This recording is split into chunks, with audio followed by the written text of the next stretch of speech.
Welcome back, episode 32. Jasili Games here, doing the Call of the Netherdeep, the Netherdeep cuts with the B team today. I'll have the players introduce themselves and the characters.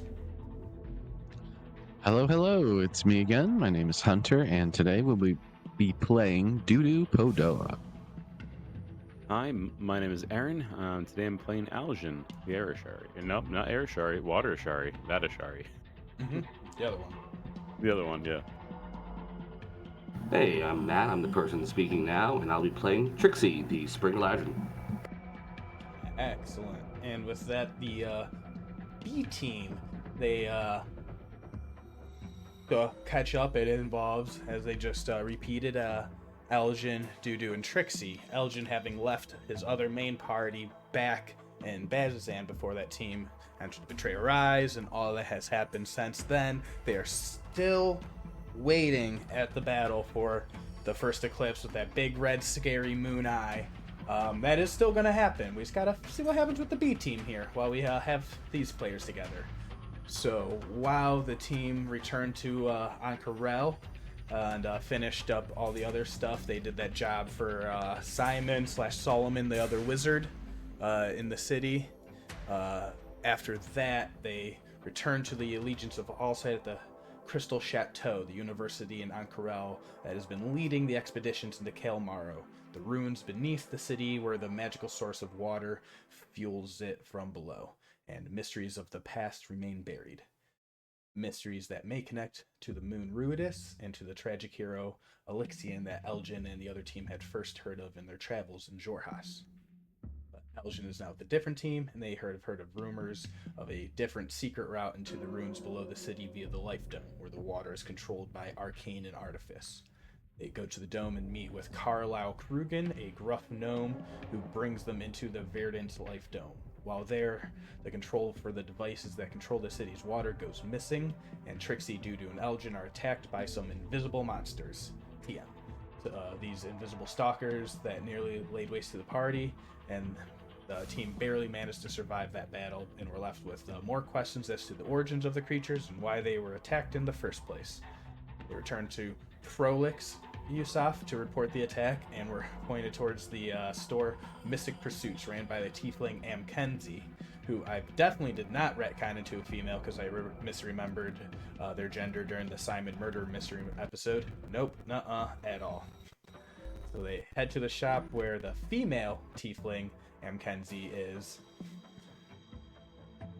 I did have to retcon it. I misremembered that one. But Amkenzie is there, and she is a soothsayer and a fake mystic of sorts, puts on a big show of reading Aljin's tarot of past, present, and future. Sorry about that, Hunter. The sorcerer was just distracting the shopkeep, however, while an invisible Trixie and a scarab-formed Dudu snuck around the shop, apparently unseen by the unseen guardian of the shop, another invisible stalker. Trixie found some letters between Amkenzie and Lima Wist, a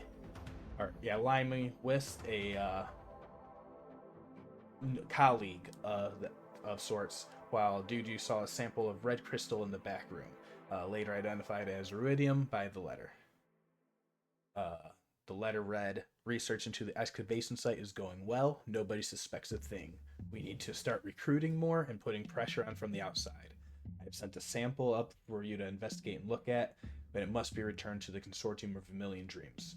I have also included the summon components and ritual required for invisible stalkers."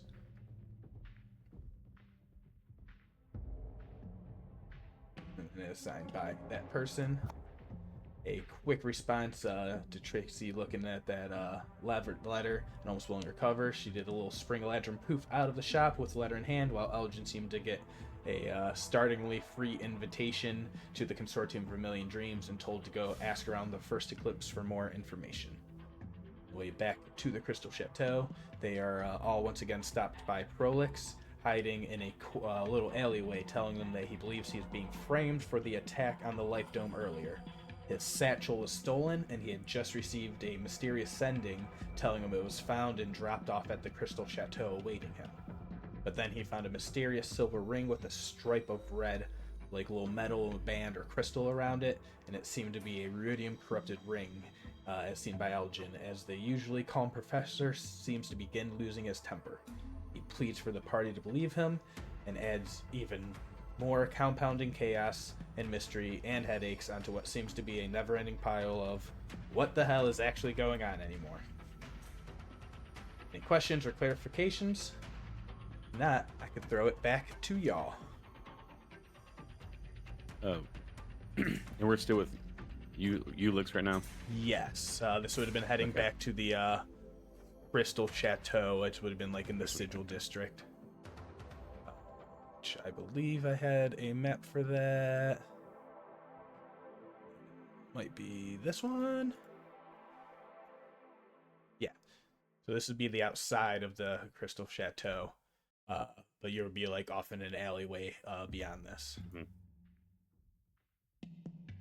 So let's just get you like outside. Let's calm down that music. That was a little intense for a recap.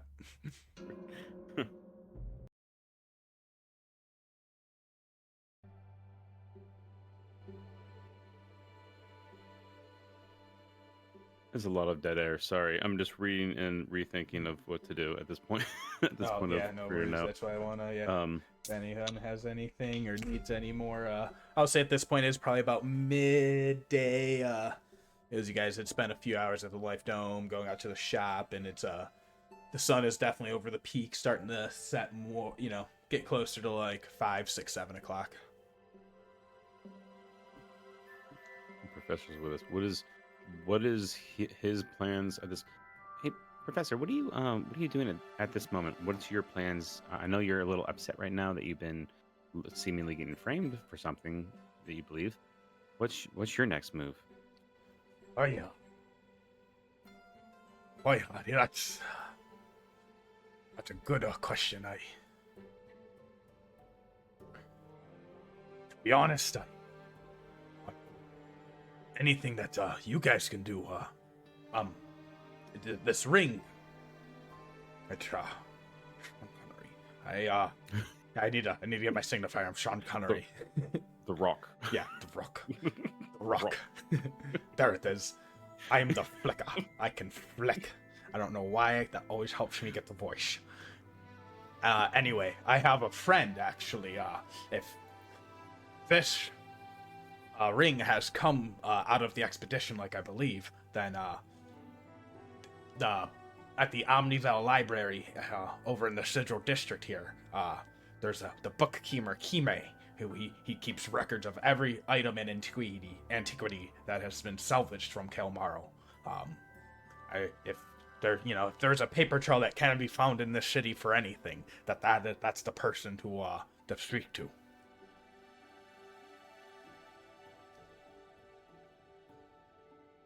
And where was Kime located again? He's at the Omnivel Library in the Sigil District. Ew, libraries. Yep, the perfect crew to go to a library. Kime.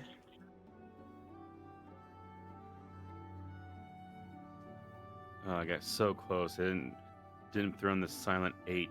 Mm-hmm. Yeah, a lot of, and it might be a Kime since we're not Corel.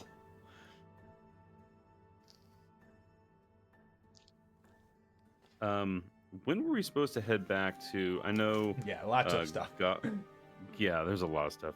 Sorry. Simon had some stuff that we were supposed to get from him, or at least he was from the last. Yeah, that would have been at nights. midnight. Yeah. So yeah, I forgot you had talking to Simon earlier in the day as well, and He been wanted us to talked come back about for a ritual of some sort at midnight. Thank you. Okay. So we got And time also, for I that. have a ruidium ring on the shaft of an arrow, so that I don't have to touch the dang thing. Yeah. Oh, was that his ring? Was that?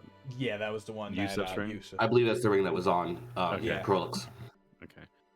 So I don't know. We can go to the library, look if there's a paper trail from this ring, or figure out what the Vermilion or the Consortium of Vermilion Dreams has going on here. There's a long list. We should probably start writing things down at this point. There's a lot of things happening. It does sound like there's a lot to keep up with. I say we hit the library first and see if we can find anything out about this ring. At least that way, we won't have to carry it everywhere. Mhm. Yeah, Yeah, not man. to mention, if we go to the library, I bet they have paper we can write things down on. Because I don't have any of that. Oh, that's a good idea. We could use the paper for sure. I don't think the library just has paper. Like we can go check, I guess. I mean, most of our paper will be written on already, I think. I mean, sounds like a research library. That's a good point. Then again, So there's maybe Limo they can give us Whist, magic paper. Yeah, Limo Whist was with the first eclipse, and then Limo the East is es- with no. and then Limo North, and then Limo North, South. yeah, and they have cousins Limo Northwest, Southeast. Yeah. Cannon, full cannon. when you hate your players. So Limo Whist was from the first eclipse, correct? In the excavation thing, is Some any of my- connections, are yeah. any of my notes So correct? yeah, they said, hey, we have a iridium sample, and give that to the first eclipse when you're done. The Mystic Pursuits Amkenzie, they were also had connections to. There's another organization called the Sentinels of Memory.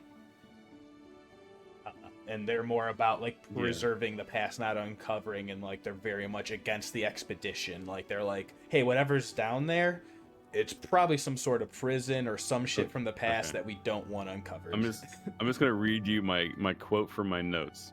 Sentinels of Memory, bad stuff in second hole.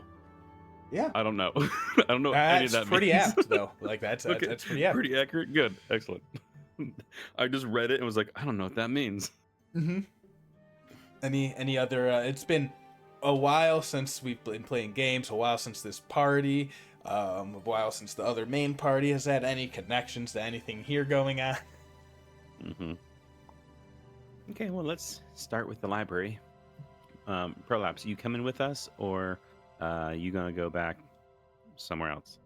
Oh, I think I should probably lay a little bit low for now, but if you if you mention to bookkeeper Kime that I sent you, they're good. They work for the Allegiance and access to the Omni Veil. Here, it's not quite a badge, but it's more of a writ. And he'll go ahead and it's like a seal on like a piece of paper or whatever. Mm-hmm. So he's like, if anything's happening or waiting for me back at the chateau, I fear that that someone planted some incriminating something in my bag. That's why it was stolen earlier. That's what I'm just paranoid about. But if that's the case, then this there should be nothing happening yet. So this seal should be able to get you into the library. Is it like a little insignia, or how is it? Yeah, and it's like he just gives like a little piece of apartment, and he pulls out like a little stamp kit from his like pocket. You see, he doesn't have his satchel, but he still, every good notary keeps a little personal seal stamp packet, thing in this pocket. So he pulls that out, and he like writes a piece of paper. It says these three, and it gives your names. It's was it Finian? Yeah, Finian. All right, Finian Wave Rider. And what are your two names? My name is Dudu Podoa. And dare I ask? Dare. I dare. What's your name? Trixie gets way too close to close. Trixie. You keep this one away from me. And he writes down Trixie and then says, being a tiefling, a tale is all the time. I think I missed that last part. You were so into your work. Never mind. I actually didn't hear. Okay. He Guess said I a heard as a fae and a tiefling. tiefling, a tale is all his time. Oh. Yeah. Okay. But yes, that should help get you into the library and help you hunt for whatever truth might be in those records. So it's like a piece of parchment that he like folded up, or it's like was stamped and has their names on it. Yeah. And So I'm gonna seal, fold it a little bit until you just see the seal, like the round seal, and then we'll cast Druidcraft to make a little banner around it, so it's like wrapped up, and then I'm gonna cast it again and get like a little spike, and I'm gonna pin it to Trixie like a badge. Like there, we have a badge.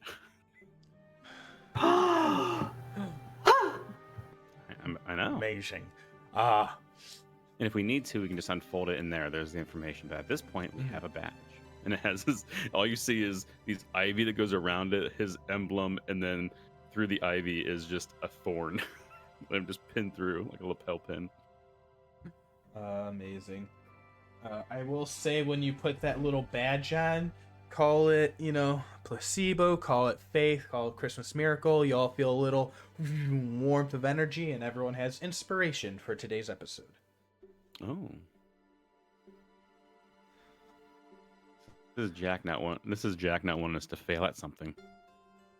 That's just, it's just Christmas, You're going into a happy new year. Fuck it. Sounds like a skill check episode. Sounds like a skill check episode. Yep. Well, I Okay. suppose we get going then, yes? Who knows their way around this place? I mean, we know a little bit. We've only been here for like a day. Like, I've only been here for like a day. Yeah, I would say, out of the two, Trixie or Doodoo, if any of you did have any time here in Ankarel before you came across this weird wave rider in the middle of the desert.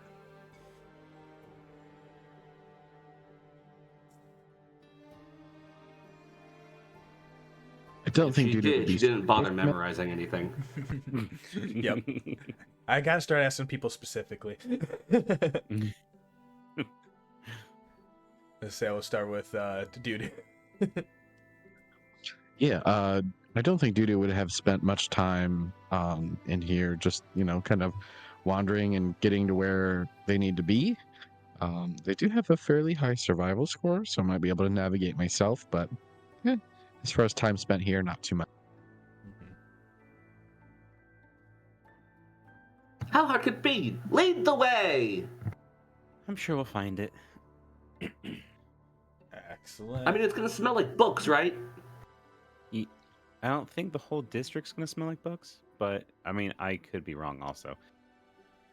At least we know what district it's in. That's true. I've seen people sort of running around on like those carts they pull, behind them. They might be like a better way of doing it is just like hiring a cart that takes us there.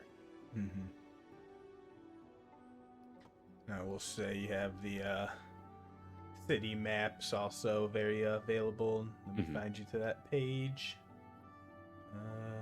Say at this point we just start walking away as sort of wave to Ulix at this point. And we're walking away, I'm like, I know his name isn't Prolapse, but it's funny.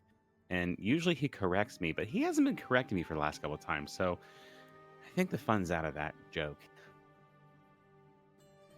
Yeah, it's not worth bullying him if he's not gonna fight back.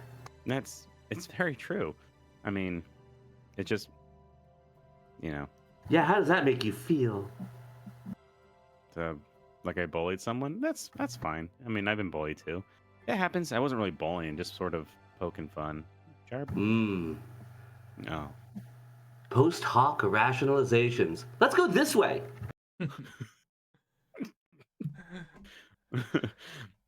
No. Quiet Aljin, introspective Aljin at this moment. The way people Everyone used to has make too fun much of a him. cold to deal with introspection I right know. now. The way he used to be made fun of and why he changed his name and goes by something else which he thinks much cooler. Now he's like, was I being mean? I'm sure this isn't the first time he's heard that. No, my other party did a lot too. It was pretty entertaining. Party. See, there you go. Adventure party dynamic. Yeah, very much. Make your way out through to the next phase, Sigil District. You're able to, get directions, cop a cart.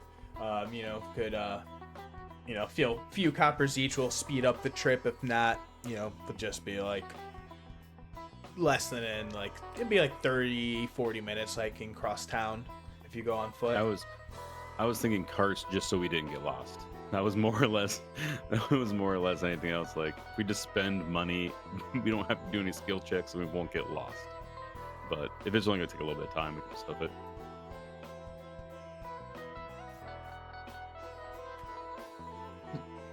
Yeah, What do you guys want to do? There's a cart here. Yeah. The cart goes by. I could take the cart. Yeah. I have no money. I think I can get you. It can't be that much. Mm-hmm.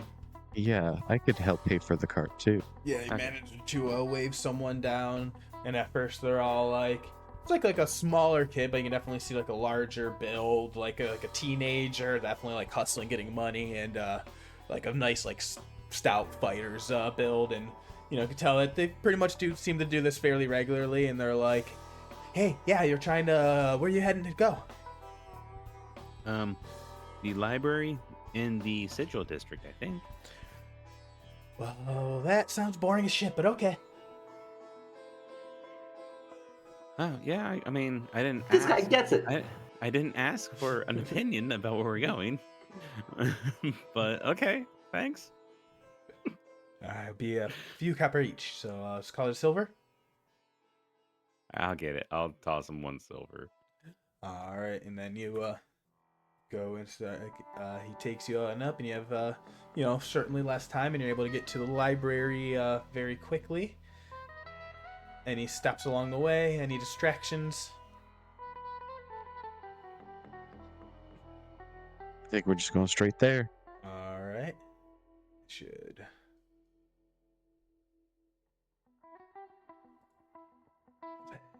Ready as you're heading through to the Omniva Library. You get dropped off pretty much out front, and it's very easy to notice in the northeast side. It's like almost like an enormous tower that's towering in the Sigil district. And once he points out, he's like, "Oh yes, the big tower thing up ahead. You really can't miss it. And it really does dominate the skyscape all around. These sandstone columns and pointed archways form the circumference of this enormous tower on this northeast side of the Sigil district. And as you all enter your way in, you see inside text from all across Exandria fill shelves that line the space between the floor and all the different walls, the library's vaulted gold ceiling. There are staircases and magical lifts that provide access to even the highest shelves, and on the floor that you're at, sits a mixture of weathered wooden desks and colorful cushions. You see a little crier that greets you right in the beginning. In front, he has like a bunch of red pomp dress on. He says, "Oh, welcome, be pleased. This is the Omnivel Library. Any individual is welcome to borrow from the library, although access to the more esoteric and delicate materials require approval of the Allegiance of Allsight, as they run this library."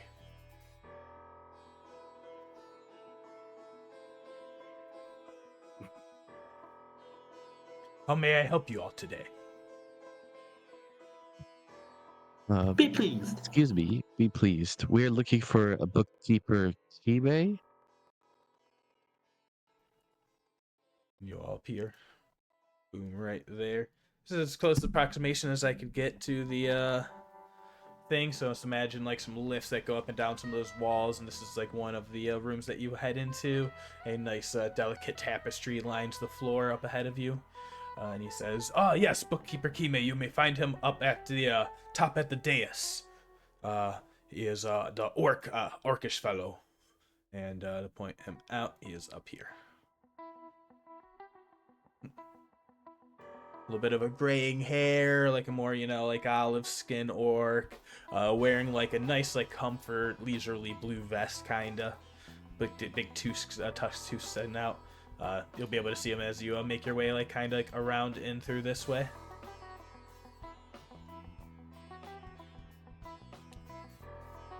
You see his head down, studying, looking through some pages and like studying of some sort, taking some personal notes. think we see him up there. Do you wanna take point on this dude? I think you're doing a great job here. He said a lot of really big words, the guy over there, and I understood like 6 of them. I'm not doing much better than that, buddy. I understood like 7 of them. Oh, okay. All right, Well, anyway, this go looks ahead and like the take point here. person. Yeah, and he sees you as you all are talking and approach, and he says, "Welcome. Be pleased to meet you. Who may I be pleasure to talking to today?" Be pleased. My name is Dudu Podoa, and these are my friends. Dudu Padoa.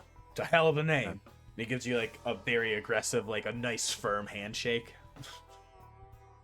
I'm Finian. Be pleased. Finian, come here. Oh, okay. Yeah, He just walks up to him. yeah, and he gives you a nice little firm handshake, nice strong grip, and he says, "Be pleased to meet you."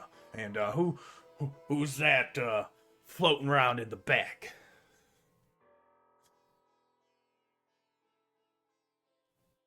Trixie's not paying any attention to him and is like staring at all the books and has never seen this many books. Mm-hmm. Yeah, you were told from the Crystal Chateau that they had a lot of books, and that was just where that place was at. And now that you're in an actual library, and you know there are multiple floors, and especially once you go through like the doors, and who can even count that high?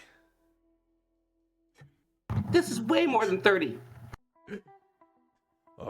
Yes, it is. It's a hell of a lot more than 30 books. Although I've only had the pleasure to read through a few hundred myself. 100. Okay. Well, okay. Jeez. Are you like 1,000 years old? How old are you? You don't look 1,000. Well, if you don't mind me asking, how old are you? Although I think maybe that might not be the same to you from where you look to be from. Also not 1,000. I've had many moons. Well, there are 2. That is true. I guess I have to double that number. Here, anyway. Although, I've been hearing reports that might not be true anymore. There might be reports of the second moon, Ruidus, appearing in the Feywild recently. Ha! Probably not. It is very hard to ascertain truth from stranger than fiction when it comes to the Feywild. Assume all of the truth is strange and all the fiction is true. You might make a good scholar yet. No. So, what do I have the pleasure of trying to help you all with today? Are you interested in joining and working here at the library? Trying to do some research? You young druid, may I ascertain, are you here for some sort of information on Aramente or anything? Well, I would like some information on that eventually, but right now we have some pressing matters to attend to. What do you make of this? Come on, Trixie, would you show him? Oh yeah, sure. And Trixie will reach into her quiver and pull out the arrow that has the ruidium ring on it. And at first, like when you first pull out the arrow, he like kind of like jumps back, and you see like goes like reach at his side where there's like a big like spell book sitting out, and he put his hand You on wouldn't be it. fast enough anyway. Oh, I wouldn't be so certain about that, but what do you have there? And you see he casts a mage hand and goes to goes to pluck it up like slowly, like as if waiting for permission. Yeah, careful, don't touch it. All right, I know better than to touch unknown magical items with my bare hands after many years of study. Thank you. We have it on fairly good authority that this might have come from the expeditions, and we're hoping that perhaps this was documented in its inventory. I don't know if it's supposed to be in your inventory or if it says that you still should have it, but here it is anyway. Well, that is a troubling accusation, or troubling if that is true. And you see he says, "If I may," and he goes and casts an identify spell on it. And you see like his mage hand kind of goes and starts casting like the stuff, and he like doesn't touch it directly, and he goes to cast the spell, and his hand kind of like jerks back as if like almost like touching fire. And he's like, "Oh, that is that definitely seems like the properties that we have come to know from the expeditions beneath. Where did you say you got this? Didn't. May I ask?" No. Well, I do believe I might have to report you to the proper authorities then. Oh, I don't know if that's quite necessary. You see, we got this from the the the Prolix Yusuf. Yeah, you see he Oh. like began to go raise his hand to like cast like like an alarm like type spell basically. And when you say Yusuf, he says, "Oh, Prolix Yusuf, that old blowhard." Finian points to the badge on that he made that's on Trixie's lapel. Yeah, now he finally like sees that as like Trixie's done like floating and all around, and he says, "Oh, is that it's a hell of a badge, although may I?" May what? And he says, is there a message on that piece of parchment that is attached to?" Maybe. Yes, there is. Yes, there is a message on there. Aljin just pulls it away. I'm really trying. This guy has the patience of a fucking stone. He's a gentleman. He's asking permissions. He's doing great. Oh man, Trixie yeah, is here specifically to get on this guy's nerves. Yeah, and he says, "Who I was just let gonna a middleman fucking it a little Feywild bit." into a library?" Yeah, Aljin pulls the pin off basically and hands it to him. Yeah. I think all the credentials are there properly. And he kind of reads There might it be a up real hole quick. through parts of it though. Yeah, now. and he says, "I'm gonna guess, yeah, Trixie, Dudu, Eldrin, all right, Finian, all right, and then, well, yeah, Yusuf's an old friend, and if what he's saying here, he mentioned something about Limo West." Yeah, he mentioned something about lemon whisks before. Oh no, look, lemon bars, those are really good, but no, Limo West, yeah. that's what I Oh yeah, meant. that's right. I might have misspoken. But yeah, if you're looking here, then if there's a paper trail, I mean, I could find it. I tell you, there's plenty of funny business all around this city. And well, lots of people are foolish enough to leave it all in a paper trail. See, this is why I don't write anything down. That's true. We were just talking about that, weren't we, Trixie? How we should be writing more things down. And now it seems like we should just write nothing down. Yeah, we're getting very conflicting messages from the universe about writing things down. I know. That reminds me, do you have a piece of paper? Yeah, we have plenty of pieces of paper down here. Do you need to write anything down?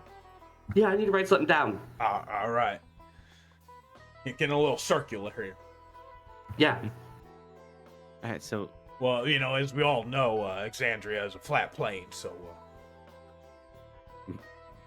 Trixie's just like, no. oh boy. Sorry, Matt Mercer. This is gonna be the one. Yeah. So, is there a paper trail for this? Did you get anything off it when you cast that identification spell? So that there is a very nasty item. It's what could be called a Ring of Red Fury. Has a few different bonuses to it. You can breathe underwater while wearing it. You gain a swimming speed as well, and it allows you the ability to. You ever seen like a raging warrior, a barbarian, one of those Goliaths out on the battlefield? And they go into a berserker mode, and they don't seem to be hit as much, and they can hit a little bit harder. Yep, yeah, I think Well, so. I've seen something like that. Yeah, this ring apparently has the properties to allow you to do that. It seems like strange. A very finesse. I can breathe underwater and move faster underwater. I can also kick something's ass harder. It seems like a conflicting item. I believe this item here, the nature of this enchantment seems to be a corruption of an enchantment that already exists. If you had my guess, and he's gonna go ahead and make an Arcana check. I'm gonna use these nice new dice for the first time in a game ever. Ooh. All right, pretty good Arcana. He says, my guess, I think this used to be maybe perhaps a ring of free action. And Someone then messed up perfectly something, good yeah. plan. I mean, some people would find those that ability to berserk go be a little useful. I say go ahead for now. Add a custom item, Ring of Red Fury. There's an item in the inventory you can find that is that, but do not add that to your inventory. Just make it a custom item for now. Do you want that, Trixie? I got that Ring of Red Fury. Yeah. Okay.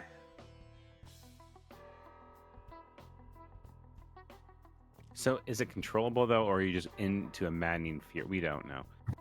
Just a maddening fury at all For times. his for purposes of the mechanical benefits there, he says, yeah, it seems to be a limited, although this seems to be maybe, these items seem to have some, they're not quite what they seem.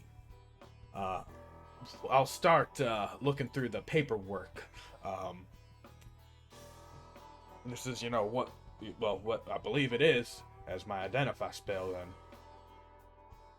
Just give me a few moments here. 1 second.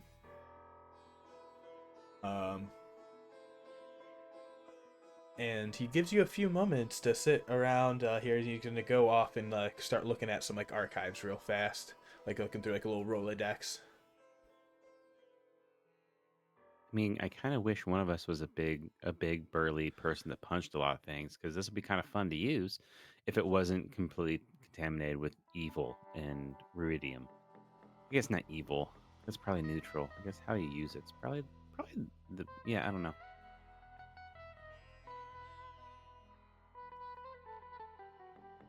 Anyway. Mm-hmm. Yeah, and I'll say you all take a moment. You're looking around at the surroundings, like the big chandeliers. You hear the magical lifts up and down from the other rooms to the other floors. You see an influx of all sorts of people moving around.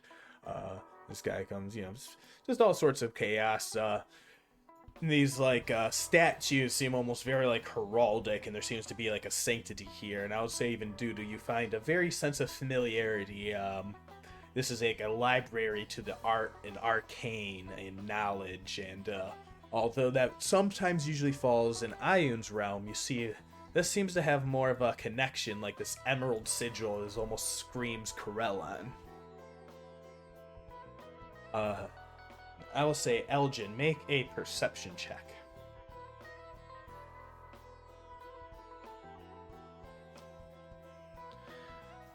18. You see at the top, almost on a pedestal, almost giving a soft glow, divine light that catches only your eye for just a brief second. Everyone else just appears as a regular book. And you swear you've almost seen that exact book before, but different, darker, almost more verdant or green. A book carried by a witch by the name of Morgen Megen. Verdant tome. And it's you shake your head and you're like, what? No, but that can't be, because Morgan has that book, and this book's here, and that's a different color entirely. Mm-hmm. He will go over and take a look. If he notices it, he's given a minute. He's gonna go over and like sort of. If no one is there a glass over top of this or something keeping me it's from kinda just open. touching this book? Yeah, and I'll say when Dudu, you'd see Finny and Belgian move over there, and you definitely notice like, oh, that's like a tome floor with like emblazoned with Corellon insignia, basically. Trixie, what are you up to? Just gone. I mean, she's looking around for blank pieces of paper and something to write with. Yeah, you get handed like one of the scribes walks up and says, "Yes, you were looking for paper." Yes, I was looking for paper and something to write with. Here you go. Here's a quill. Do you know how to dip for the ink? She stabs the quill into the inkwell, sloshes it around a whole bunch, pulls it out, and then just starts writing in large block letters, essentially, write more things down. Yes. Then takes the paper while it's still wet and just starts folding it over and over again, and then puts it in her backpack. He's just like sweating and shivering in terror, and he like gingerly takes the inkwell and quill back from you, and he says, "If that will be all, for now, be pleased." Be pleased. And he goes and walks away. Recovers. Writing's fun. Excellent. Yeah, you all sit there, take a minute. Do you see Aljin go over there? Finn, do you touch it?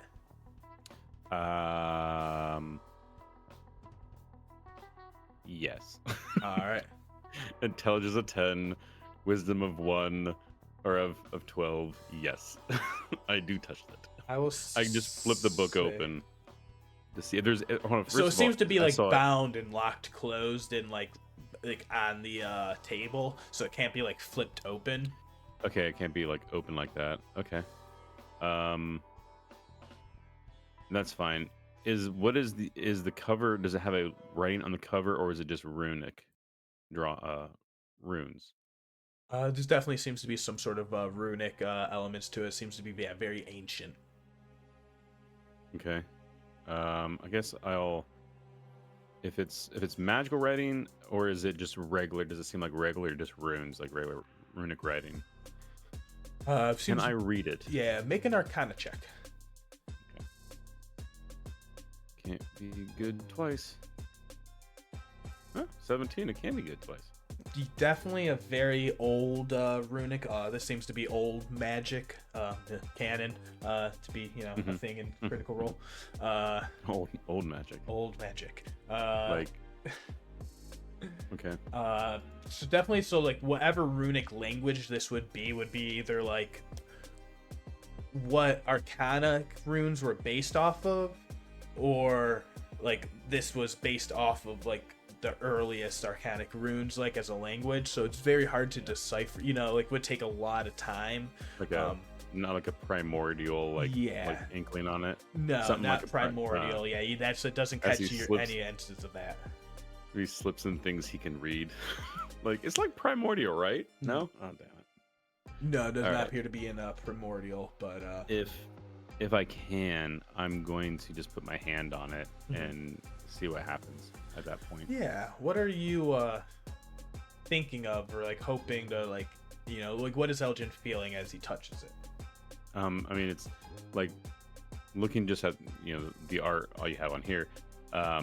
Sort of thinking of Morgen's. I think they call it the hers is the verdant tome, because of the color. I think is that the reason why. I have to hear. I think something like that. Am I in the right looks vein? Similar to it, yeah. Like it doesn't look like the right color. It doesn't seem to be as like ancient and old, because you're thinking her book came out of the Shadowfell, although it is born out of Corellon's magic. So this one looks a little more like like I'm not a bookie person, but just sort of a little bit of Morgen and how it's similar to her book. The Variant Green. That's what I thought it was. Yeah. And it's just sort of looking more like oh, what is the color? I want to think of like the ocean, like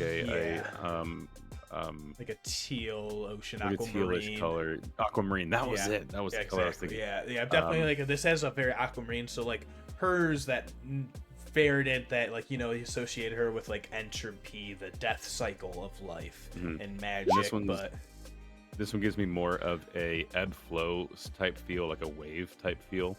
And he's sort of just thinking of her, then like sort of gets to like, but it's different. It's more like a wave coming through and pulsing. Because I saw, the color flash back and like pulled back like a wave. And he sort of like thinks about that as he touches it, of Morgen and the other party, and all the things he ran from basically. Yeah, and you do feel that connection, like a warmth of like a bead that like you're able to kind of carry with you, like a small blessing kind of that you feel of the so this something belonging to the art chart, that very arcane magic. But Trixie, who does speak Sylvan, you do recognize the writing. Oh hey, I can read that. How does that make Aljin feel? I mean, I think it makes like it, because right now like his language is set like I said, with a lot of primordial, with a lot of like the sounds of the ocean, which is like in my mind like the main primordial like sounding is like the ancient depths and that stuff, and that's like his sort of knowledge and base of that. He doesn't study any magic or anything like that, so like seeing magic books is sort of out of his depth. He just sort of, like the ocean innately, pulls things from people, and like, so not knowing something like this doesn't usually bother him, because it's like, yeah, I know there's a lot of things I don't know, and he's very well known for, okay with that. No, very fair. I was about to ask, do you speak Sylvan? Funny enough, no, but Dudu also speaks primordial. Fair enough. Yeah, you're not seeing any of that trace element, but you do hear it's a Sylvan nature, and you see this connection to Corellon that you are a follower of. And you see that makes sense here in this library. This is more than just arcane. There's beauty and art here. This is like almost in itself a tower of worship, And you definitely feel like a kind of a pull with that tome there. Boy, this place really has it all, doesn't it? It definitely passes the vibe check. So who is this? Whose is this? I sort of feel I know this is Aljin sort of getting it, because he knows a little bit about the gods. He knows a lot about one specific god, but not much about the other ones, because he just doesn't care. And he comes like looking back, because he's like right here, and he looks over and he's like, yes, that's that belongs to well, I guess that belongs to all disciples of the art chart, although it's kind of on a permanent residence here, if you catch my drift. It lives here? I'm sorry, how are you drifting? Oh, just a phrase, once you get to Basuris and the Hellcatch Valley, they got these crazy machines that you can do all these sorts of courses with on these sort of automaton type things. Oh, okay. Well, anyway, so what's in this book?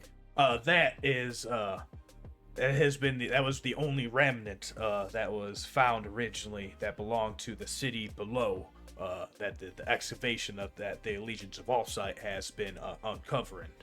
This has been found in the Undertemple, and it's something that was here practically untouched by the ruin and damage. The damn thing is, no one can get it open. And you see it's like a tight belt, and like there's like strong arcane runes. These like those arcane runes there, written in Sylvan, very tricky magic. They say Corellon, originally created the Fae magic, the elves, everything, and then they created arcane magic here for us mortals on the prime material plane back in the time before the calamity. Maybe you just don't have the right person looking at it yet. I mean, have you had all the Archheart followers look at it so far? I mean, there's a lot of them in the world. Just kind of been more of a, we just kind of put it up here as a, hey, there's more knowledge to always be pursued, something else to be uncovered. So if you open it, do you get to keep it? I don't know if anyone's ever made a rule like that. Oh, but there's not a rule that's not like that, correct? So what you're saying is we could instate one like that, right? Mm-hmm. Well, they God, don't, this poor man. they don't say that there's no rule anywhere that says a familiar can't graduate college.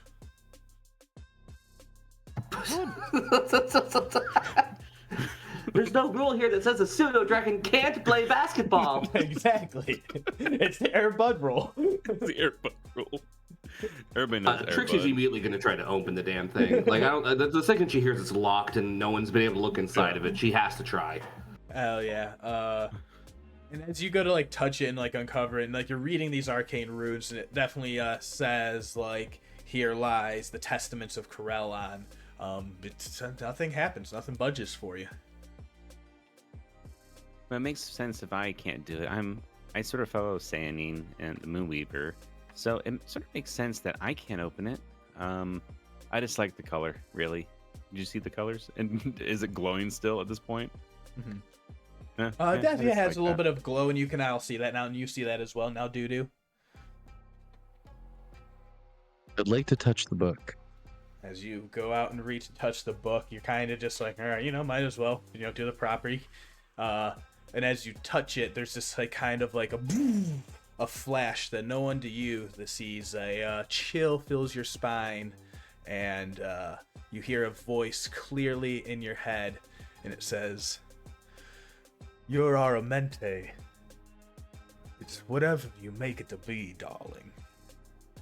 There's lots of beauty to be found in all sorts of mysteries.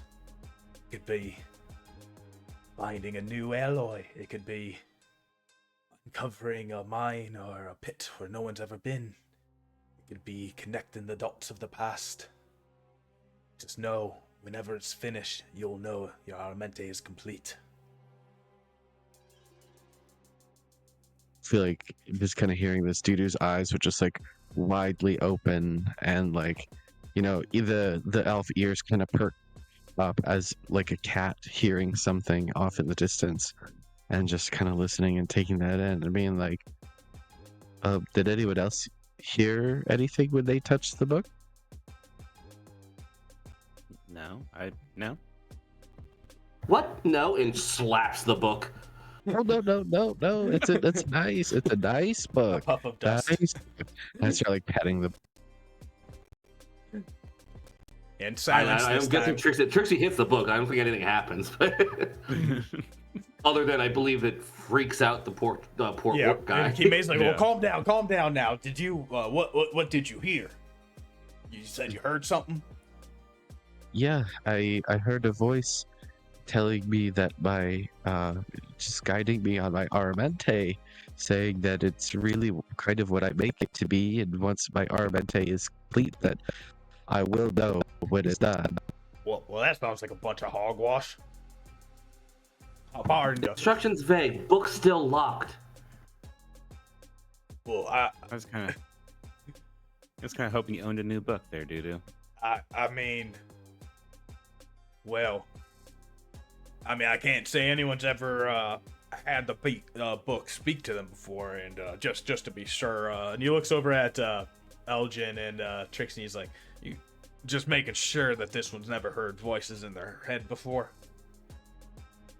I know in all the times I've talked to her and known her, she has never mentioned that once.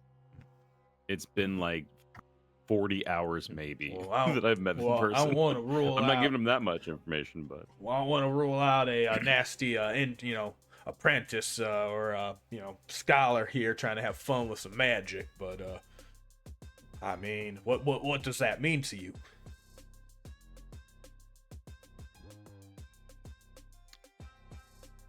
I had a preconceived notion of what I believed the Armentate to be, and honestly, it kind of makes me challenge that belief to find the beauty in kind of everything and expand my range of vision beyond what I have just been told. Yeah, your Shari always have your weird ways. No apologies, and he nods both to you and Aljin. I take none. I'm not on my Aramente, and I really don't want to be. Well, that's a bit of a head scratcher. Seems to be. I mean, what else can be happening? Books start talking to people. Why not? Not as uncommon as you think. And it is Trixie is now very investigating, is like thoroughly like tracing all like the front and the sides of this book, trying to figure out if there's like any Sylvan writing on it that you missed the first time around. Mm-hmm. She wants the book to talk to her badly. Badly. Just wishing, just like, please, baby, please. You see, I would say you can get like a full like rubbing of like the arcane runes around the book and stuff like that if you spend like some time on that. Look, I wrote something down. Oh, God. Yeah, I heard a joke once. It was someone trying to teach someone who couldn't write how to write down music, musical notations. And the person said, well, I don't know how to read or write. And the person, teaching them said, oh, no, we're not reading or writing. We're just making marks on paper to help mimic speech sounds. Good joke. That was okay. You got librarians have some weird. I see. Okay. Very conflicted. That's a joke. Okay, that's a joke to you. Okay, we need to write that down. That their librarian jokes are funny. You could say it's a very dry sense of humor. And just so that I actually remember where this book came from, the excavation. Yes. Okay. Then yeah, definitely taking that rubbing, shoving it into the backpack. Mm-hmm. And it's just, can I get the title of the book at all from the cover? The Testaments of Corellon.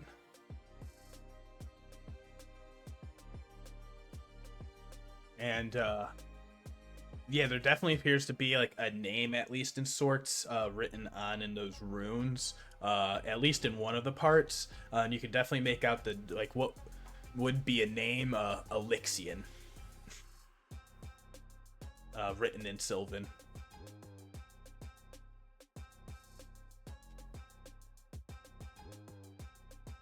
I'm just trying to remember who saw what vision at what time. We haven't stumbled upon Elixian yet on our side, right? No. Okay, that's why I didn't think we did. You know the name. From back in the original. From the original party. The rival party had the visions. They were telling you all about that. And about Elixian. Yeah. So I recognize the name Elixian, but okay. And that was from the Jewel of Three Prayers. Yes. On that. Okay. All right. Aljin would be like, did you I don't know, did Trixie make a comment about Elixian? Did you were you like sounding out the words as you were doing the rubbings, or do you just do it quietly? In my opinion, Trixie's absolutely one of those people who reads out loud. Okay. Excellent. Elixian, he gets quiet a little bit. The other party I was with, they were chasing another party. There's a lot of things going on. We had an amulet. I think they call it the Jewel of Three Prayers. I think something along those lines. But Elixian was the one who had it first, and we found it on. It seems like a long time ago. It was on a shark that was mad, that had the red craziness on it, like the Rudis crazy. But anyway, he had that. So is he goes and looks at Kaime. Jaime, and goes, does that name sound familiar to you too? Sorry to make you multitask again. Oh no, Looking and for he other has things like that and- reports that like he was originally sent to like go like look for in his hand. He's like, oh yeah, that seems to be a name that has at least popped up in some like ancient scripture stories, like fractured pottery that were recording incidents and tales back then. But that fellow Elixian, that's a name that had popped up a few times. In fact, that was why we had there had been an allusion, a reference to something back in Xhorhas that mentioned the Betrayer's Rise, and that's why we originally sent Prolix was originally sent to go out there. Oh, interesting. I wonder if we get all of his items together.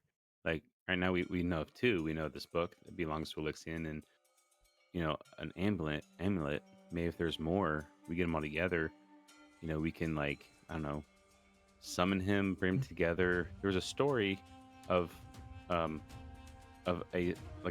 almost a hero that would like when a bunch of teenagers put their powers together, they would unite and make Captain Alexandria, who would tell people not to hurt the planet. Captain Exandria. Captain Exandria. Yeah. That's canon now. Yeah. Yeah, you Ashari definitely do have the most fanciful tales. Yeah, it was one Ashari from each area, and they would form their powers to this giant like elemental creature, Captain Alexandria, that would like balance the planet. Well, I see you got two of them right now. What a one shot that would make. Start writing. Yeah, well, there that is. Start writing. Start writing. We're we're sort of making a team at this point. Just saying, I called dibs on the Earth Ashari.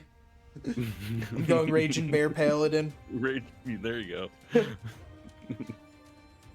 The kaiju battles across the Exandria. Exactly. And he says, anyway, whatever all that is, yeah, definitely seems to be some connection. It was said from what we had, here, and he starts like pulling out through the papers. He says, here's all the reports and findings, all the expeditions down into the Kael'Maro, the things that have been uncovered. So the things that we, I can tell you that we know from all the paperwork that we've been covering, these records, they contain only one mention of a ring in this expedition. And in the inventory of an expedition from 2 months ago, which was staffed by agents Anbara Flintbreaker and Idris Lornan. And they were led by Professor Lima Wist, it says here. However, the log here indicates that group was accosted by a thief on its way back to the surface, but mention of what was stolen is missing from the record. They say who? I'm guessing it was a masked man they could not identify. It just says we were accosted by a thief, some items were stolen, and then the report is signed off by the professor in charge, Lima Wist.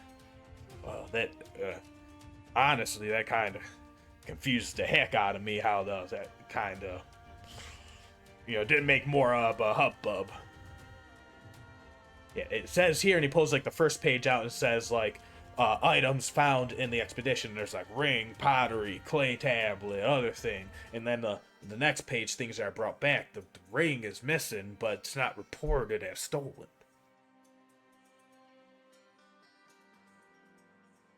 Would Lima Wist have to report it stolen if they just took it for a collection on their side, or would that be like a weird thing to be like, it's stolen and it's on his? Well, the two says here the two students, and Bara and Idris, they have signed statements saying that they were attacked. The thief, there's a sworn affidavit by all three of them.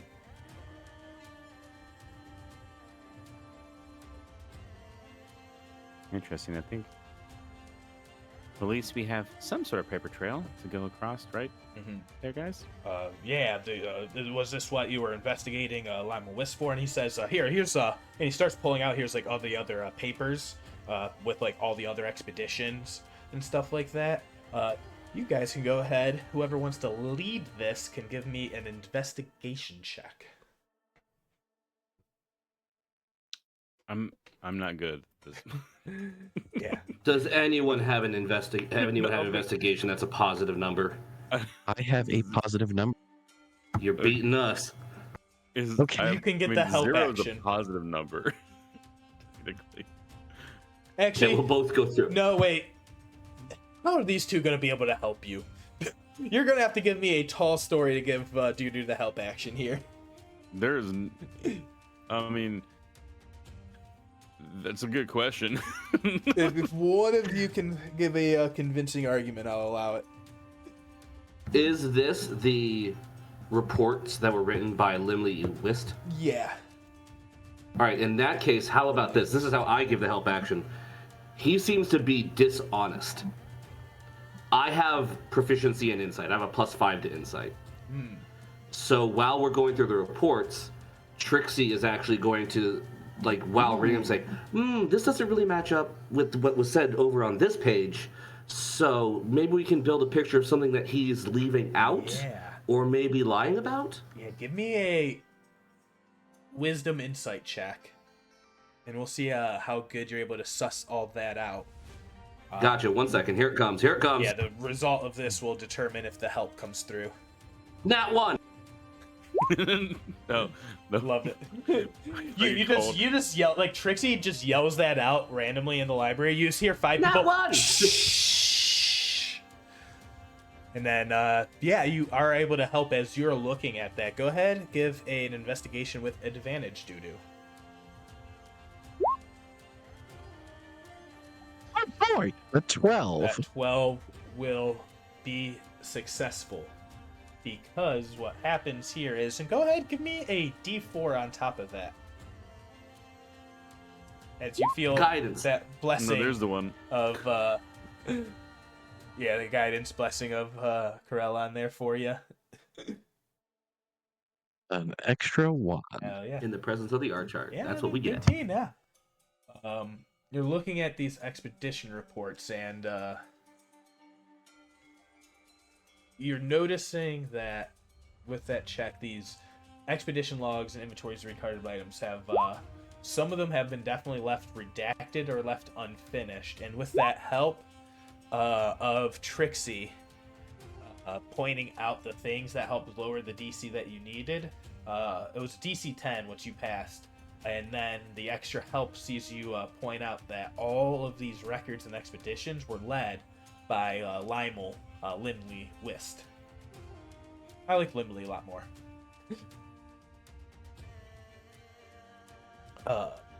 So you definitely see there's like multiple things of like, hey, shit has been like slowly been being like taken or gone missing.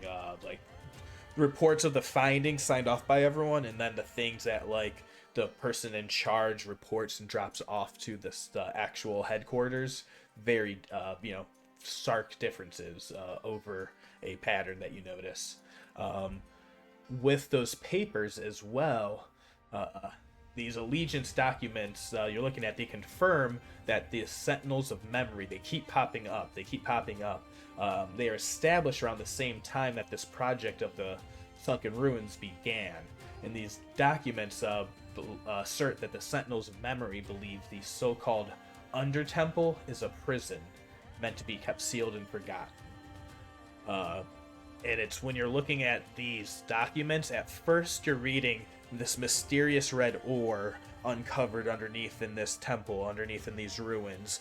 We went to go discover and look more. We went to go harvest, extract some of this mysterious red crystal, this red ore. We are bringing up, then you flip a few pages later, a couple weeks later, and it says we are bringing up 10 collections of ruidium ore for, experimentation with. So at one point you see that it begins to get the moniker, the academic lexicon of ruidium has something connected it to the red moon at some point. the properties of it is unknown, but that the early reports say that the mineral produces red crystalline veins and other substances, inorganic and organic alike, that remain in prolonged contact with it.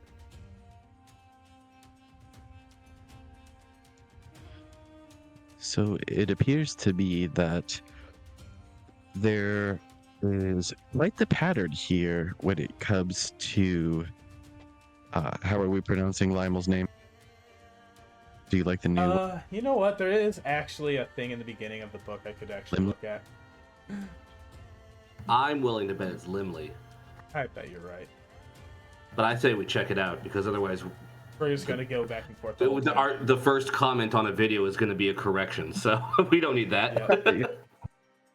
I'll say it appears that we have a pattern for Mr. Whist. Oh my god, they don't even have it in their pronunciation guide. They're not that important. We are making this person out to be way more important than. They're not even in the pronunciation guide. What the fuck? You know what? I get the feeling we don't have to pay attention to Professor Whist. Let's move on to someone else. Something from God. Herrera just whispers, they're not that important. No, we've decided. We're paying attention to this random NPC so hard. You figure it out, DM. Things keep on disappearing under Mr. Whist's watch. It seems almost deliberate at this point. Thank you, Trixie, for helping me find this. I would not have done this without you. But yeah, It's always tricky when there's a broken wristwatch. I must make a correction. It is Mrs. Whist. Mrs. Whist. Oh, That's okay. Professor Limley Whist. God, we're never gonna.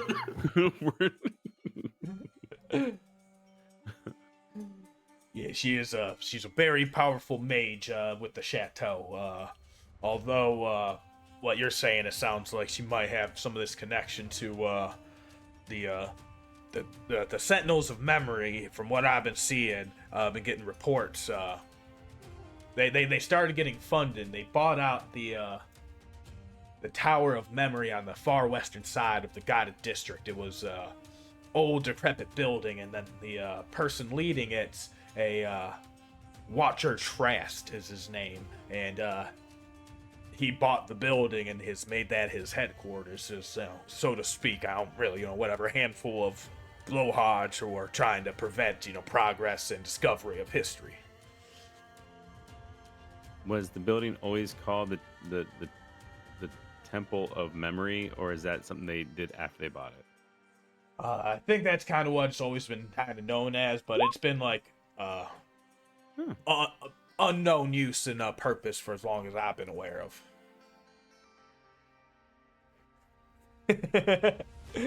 Voice injured in a terrible car accident. Professor Whist says, "I can't operate on this boy. He is my son." Wizards can't do healing magic. No. Interesting. Okay. Maybe you guys want to go talk to Professor Sir Miss Whist. I've always called her Lymel Whist, but I've never really been in her in crowd or a friend, so switch to cast heal. Yeah. Maybe head there next. Seems pretty sketchy at this point.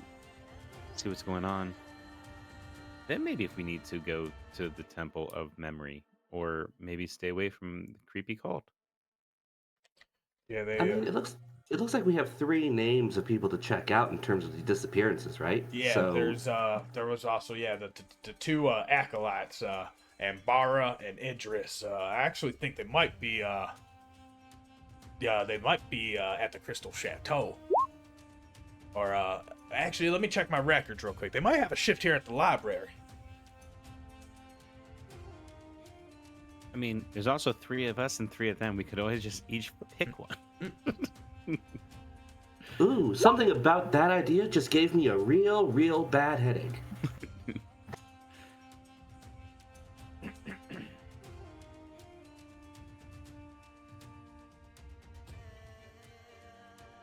Yeah, and he comes back and he says, "Yeah, there's they actually should be here in the library. I can go help you go track them down."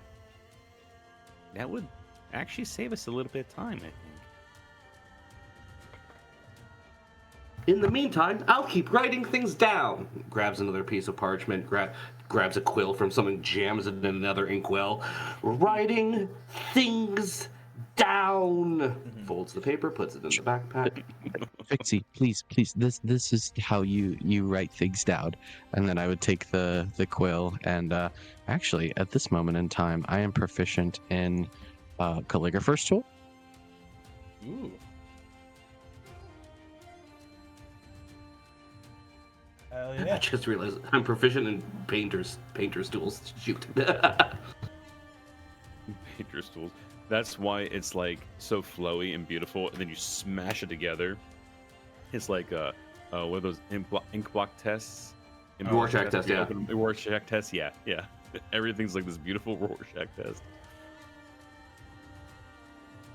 If you can peel the paper apart. Oh, Trixie peels the paper apart and looks at it and goes, "Huh?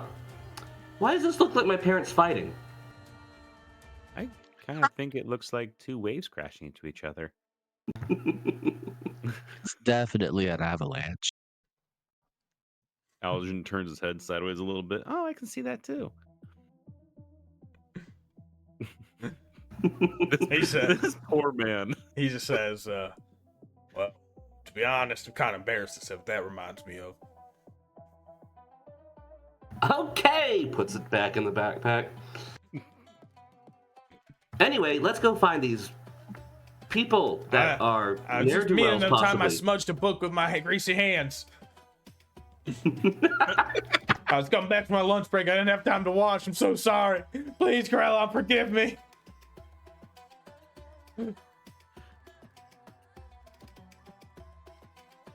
You can leave this poor guy alone. That's the uncomfortable amount of silence you get from the whole party. Yep. I would.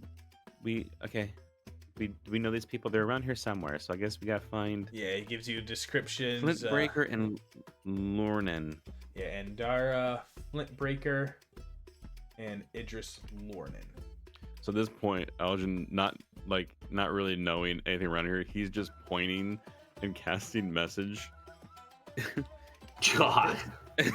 Just toward people. Is this? Or was it Andrin? No, that's not it. What's Flintbreaker's first name? Andara, Flintbreaker, and Idris Andara. Lornan. Ambara. Ambara. Are you Ambara Flintbreaker? And just waits for response. And then Say, goes to the next Who one. do you choose? It would be like a directional thing. Like, I see this person, I'm going to just go cast it this direction. No, leave me alone. And not, I mean, it casts through things. So then he's just going to cast it like a little bit further over at like this point and just cast it again. Mm-hmm. And you hear back in your head a squeal. It's like, Evan Barra, who are you? Cast again. My name's Finian. I think we need to have a conversation real fast, if you don't mind. I'm just up by the shiny book. Okay, well, I'm over here in the books if you want to come talk to me. I'm a bit busy stacking right now. All right, I found one. It's Flintbreaker, and she seems fairly nice at this point, but that was just a voice. So I'm gonna head that way. She and point toward like where he pointed. Yeah, and Like, I'll say she's over here in this corner. So yeah, out of all the random people on this map, I wonder if it's the people with the token borders. Well, I mean, I wasn't just gonna point straight at them. It was gonna be, exactly. I saw people. He's gonna start counting or casting. I do appreciate that. I mean, I could be like, oh, right here. No, that's no fun. You were given slight descriptions to head out, and then yeah. And like I said, he would cast it the person, and then like go a little further and cast it, and then go a little further, and just do it through the whole library until he found one of them. She says, "Are you Finian?" I am Finian, and this is my friend Dudu, and he looks for Trixie. And there's one more. I'm sure you've heard them talking. There they are. Yep. Are you pile into like a little narrow shelf of books, a little crammed hallway? Hey!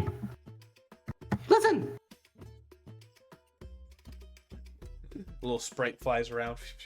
Little familiar is hanging up on top. I shoot it. It dodges. It little squeaks at you and it glows like a little orb. It's like a will-o-wisp as a familiar. And Ambar's like, oh, sorry, that's mine. You can leave it alone. Who are you all? Am I in trouble? What's going on?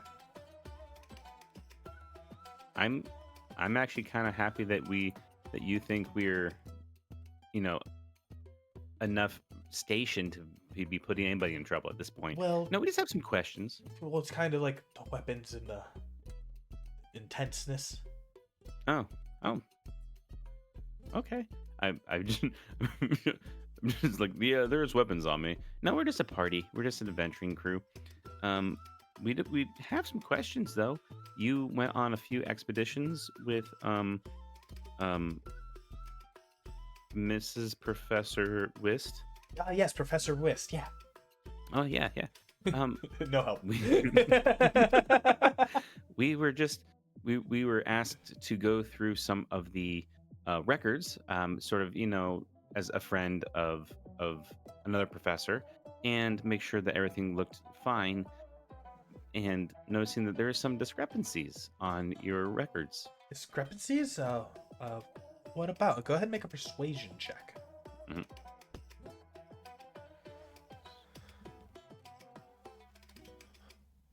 Weirdly, I'm not proficient in that one, but I'm +5. Yeah, roll a 5. 5 for a 10. With a 10, I'll say. Do you remind you do have inspiration? Yeah, I'm going to use that because why not? I think we need to have her sort of on our. There, how's that? That's bad. 20. Hell yeah! That? And she says, "Oh, what a discrepancy? What all about? I know it's the paperwork. Did I forget a signature or the date or anything? I'm so sorry. No. I know my mentors were always so hard about that." Well, the one we're really worried about is there was a ring that you guys said you had pulled up out of the mine and then the site, and then it was stolen, but there was no actual report for the theft. A ring? The theft. Yeah. What was that? A few weeks ago. I remember we got attacked on the way back. Yeah, it was a few weeks ago. It was me, Idris, and Professor Whist. Yeah, and then yeah. I mean, I'm sure that we must, gone and made the reports and everything. The paperwork had to have been in order. What about it? Said it was just you said you got attacked, but there was no actual report that said the ring was stolen. But you had it on the exit documents that you had a ring, and then the one from in the city said nothing about the ring. Yeah, I don't remember anything about a ring. And you see when a person's really when you recall a memory that and they're really trying to remember it. Everyone go ahead and make a insight or arcana check. We'll go with arcana. Oh man, just rolling balls right now. I will say Trixie, you with that 23. It's only because I think of your background is what you recognize. I mean, you used to be in the spring court of the Sealy. And you know what it sounds like when someone can't remember something, but not for any reason of their doing. So Trixie's thinks this is probably some kind of memory wipe or memory erasure. It's it almost sends off that weird Fey alarm bell in your head of because intuitively that they are telling the full truth, that this is honest to God, and you're wait a minute, I remember I had a cousin who knew a person who got turned into a toad, and then they did not remember it. Whenever you recalled it, they were just what do you mean? And it's that wistful stare of someone who's had their memory tampered with. Ah. I don't think Trixie knows how to fix something like that. But Trixie, I think, will like try to push her way through to the front of the line at that point. Yeah, cram it. Hey, hold on. Let me take a look into your eyes real quick. And is going to like slowly reach up to like grab Umbara by the face. And I'll say both Aljin and Dudu can roll Arcana checks again. But she's like, "Why are you grabbing me?" I need to feel to see if your memories have been tampered with. My memories? And like her eyes go wide, and she's like, "What have you done to me?" Oh, nothing yet. Oh, my. What do you mean, my memory? Well, you know how you had that 1,000-yard stare when we were talking about the ring and it not being reported as stolen? Just now? Yeah, just now. If you say so. Yeah, so, I'm from the Fey realm, and I've seen it a lot. Yeah, Tatiana of the Fey Court. That was like, that's her most famous trick. You have the most like you have the best party a once in a lifetime. Like, it is the best thing that anyone ever experiences, and you all know that to be true, but you cannot remember it because it gets erased from your memory upon leaving. I've had my memory altered so many times. It's really not that big a deal, but hold on, I'm just gonna check to see if I can see if your memory was altered. And now the hand is still reaching for the face. Yeah, and she's like kind of trying to squirm away, just like, what? No, I don't. And I'll say, Dudu and Finian, you know at least like a magic of like a remove curse or a similar magic or something similarly powerful could potentially get rid of that. Say a remove curse, a dispel magic that's very powerful. I have a dispel magic. I'd like to cast it at a 4th level. 4th level. All right. So you're attempting to dispel in what? You hear this and you're like, is that a modified memory spell? You're gonna have to roll a DC 15 using your spellcasting modifier. So it'll be a wisdom on the whatever your wisdom score is on the D20. But you're gonna increase that roll by 1 by upcasting it by a level.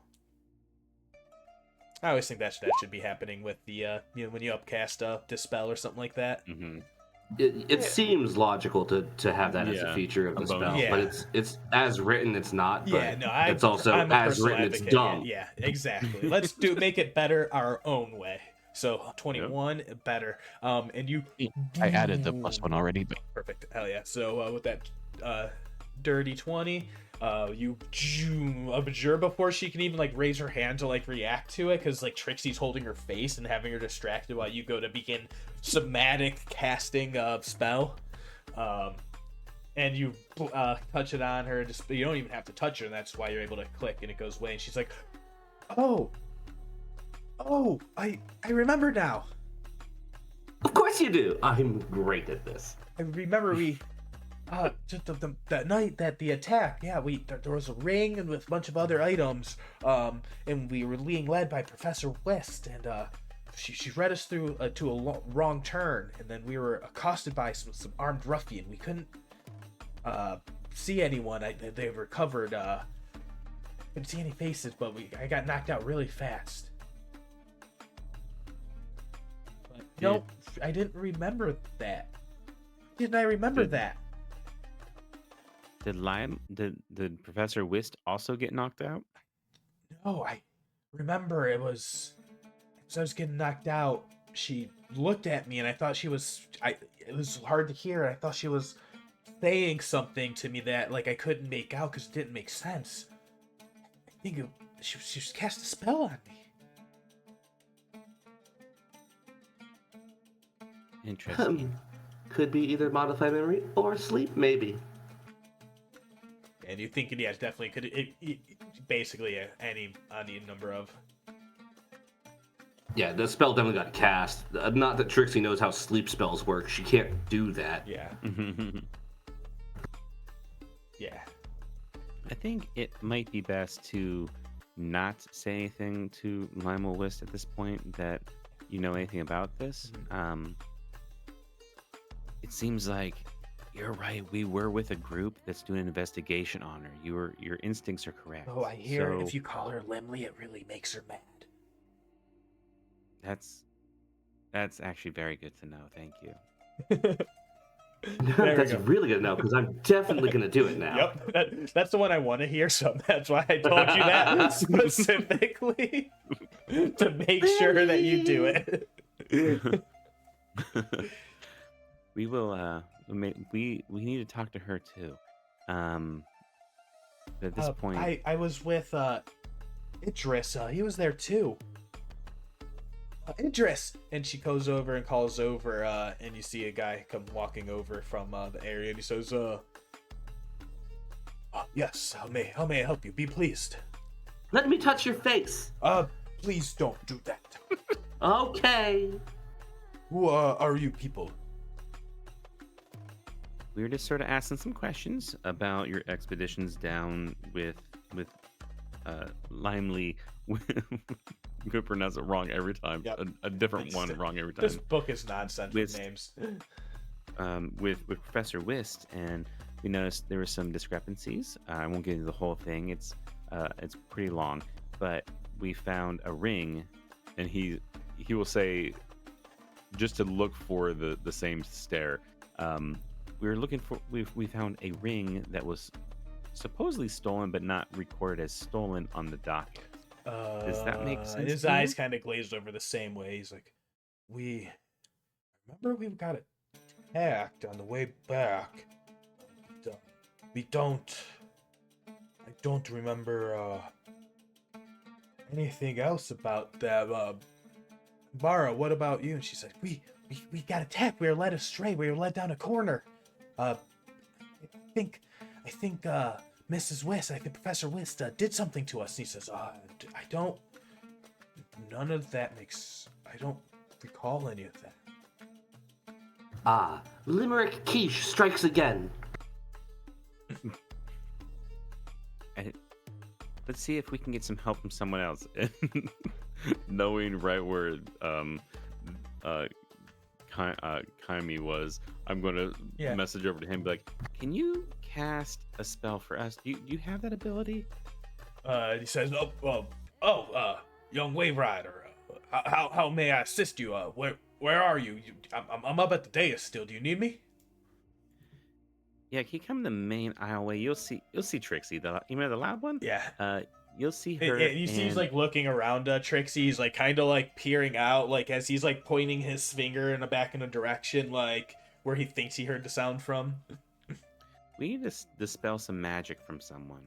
And spell magic. What? Stay right there. Don't do anything. And he starts He kind of like comes running with some haste, and you see like it's like a mage hand down. He says, "Oh, what's the bother? What's going on here?" And I need no one to do anything right away. Like there's. I think, Dudu, you're probably the best at explaining what happened and what happened before.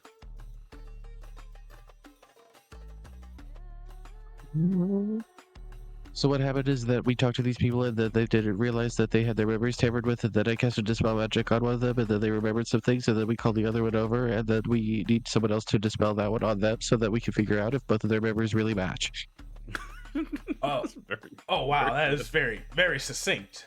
Very well said. Thank you. And it just is just like looking there like, what do I do? What's going on here? And Kimi says, if I may, and he goes ahead and casts a spell. I'm gonna roll my dice in real life. Ooh, 19 on the die. Boom, easy, a 3rd level dispel magic because you didn't tell him to upcast it. It didn't matter. He's a high power wizard. He doesn't give a fuck.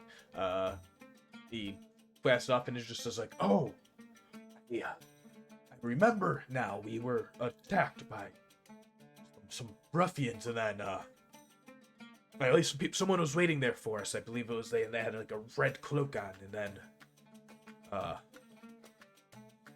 we passed out. I heard Miss Professor West chanting some spell, and then she must have modified our memories. Thank you.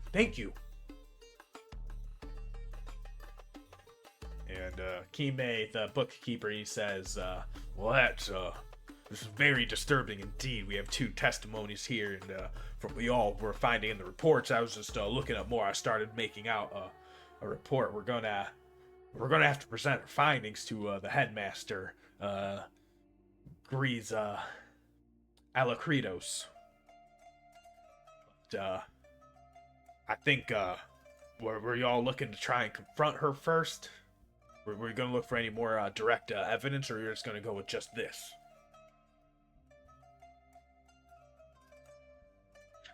It's a very good question. I don't remember if I know that we have other evidence.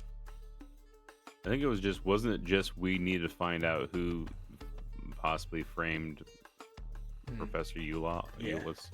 Yeah. Do we have a paper from the one lady that was summoning invisible stalker? Yeah. Yeah, who was...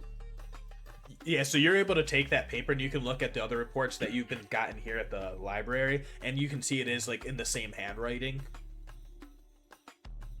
So it's okay. So it's Wiz.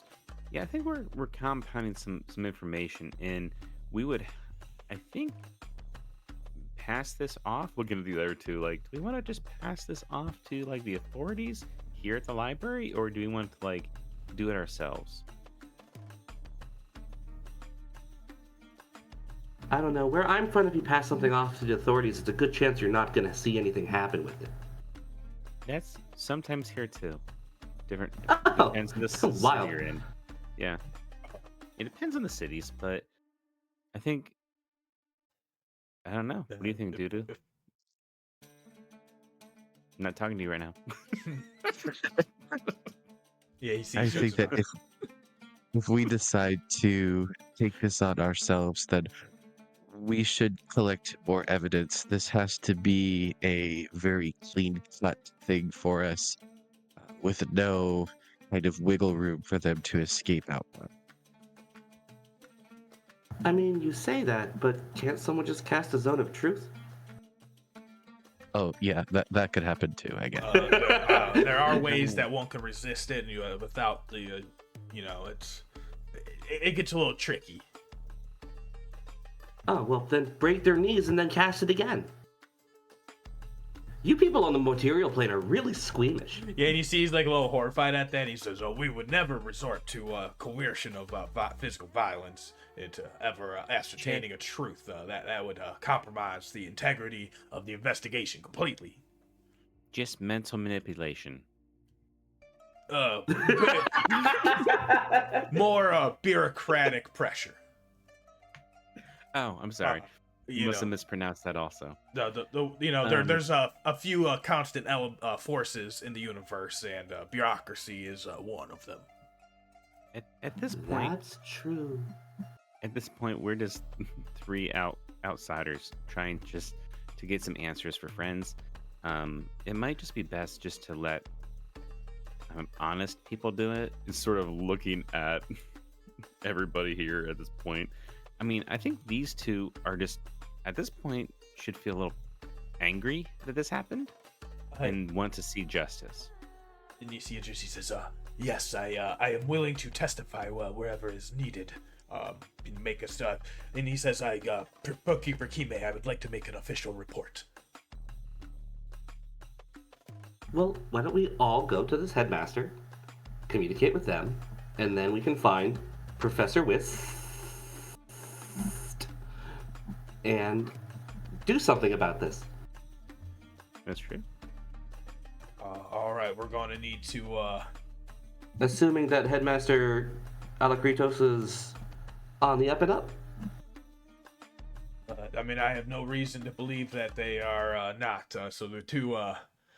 We got 2 headmasters, although the one here that we would be reporting to is Grease Alakritos, and they're just like a nice, kindly little goblin.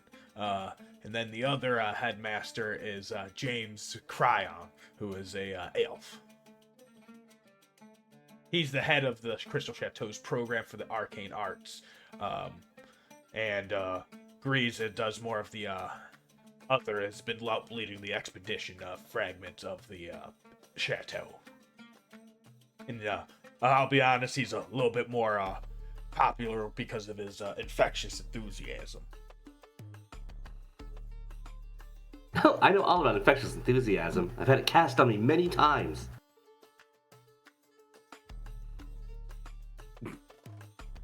I've never heard of that spell. It's more of a feature.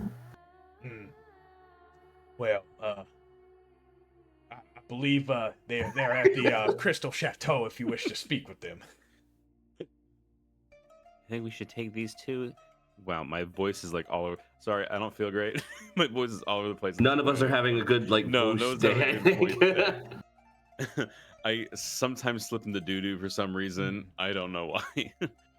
I think we should take the reports and go go to the chateau and try to do this quickly and quietly before Limley figures this out and figures that someone's onto them. That is a smart idea. I believe you all should be take your reportings and head there immediately with this badge, this writ from Professor Ulix. That should be plenty to get you wherever you need to make a thing in here. And he goes ahead and he kind of puts an additional writ seal with like a stamp on it, and he'll hand that out. And he says, "If I may, to Trixie." Hand Two that badges. I had a feeling that you would appreciate that the most. Okay, so we'll Yeah, make. now she's preening with two badges, just like walking around like two badges. Two badges. Yum. Jeez. So we'll make our way to the chateau. We'll find. There's so many names. It's a lot. Grizz Alakritos. Grizz Alakritos. Did you write that down, Trixie? It's Did you no, all my paper's smudged. Oh, but I'm a little proud you remembered it and didn't have to write it down. Well, it's in the chat. No, this is just me being stupid. Okay. Because we've been talking about writing things down the whole freaking game at this point. Nosebleed. And you did it, and I did. Yeah, exactly. Yeah. All right. I think with that, we should go ahead and take a break and let you all get your stuff, your gatherings, findings, and other evidences gathered, and we'll be able to make our way back to the Crystal Chateau with it.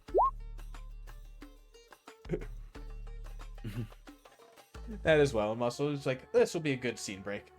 Yeah, exactly. About to second map. Yeah. All right. All right, we'll be Wait right for that beautiful music. back after we know what's coming. I had to do a different one last few times, but we're back. Where is that? Whimsy relax.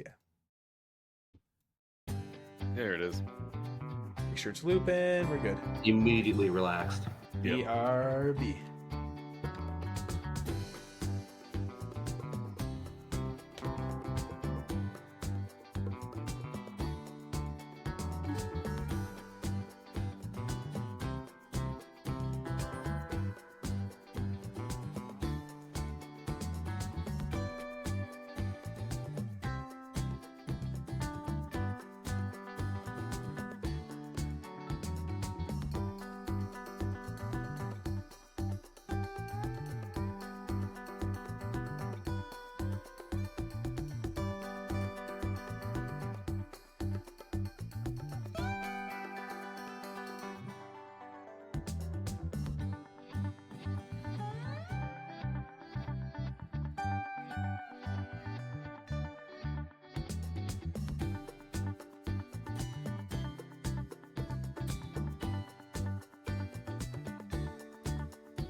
All right. All right, back.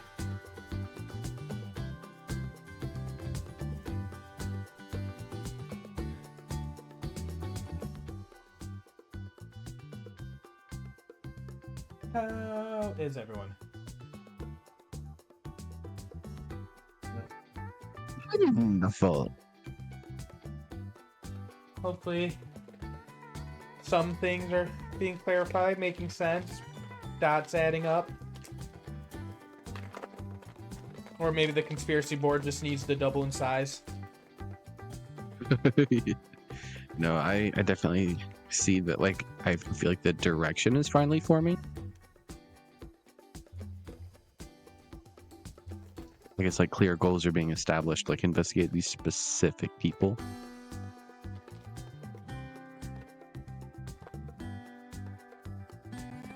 Very Charlie Kelly in front of the board. I was about to say we have to be like that but we have two different parties that know two separate things. Like the first party doesn't know about the damn book.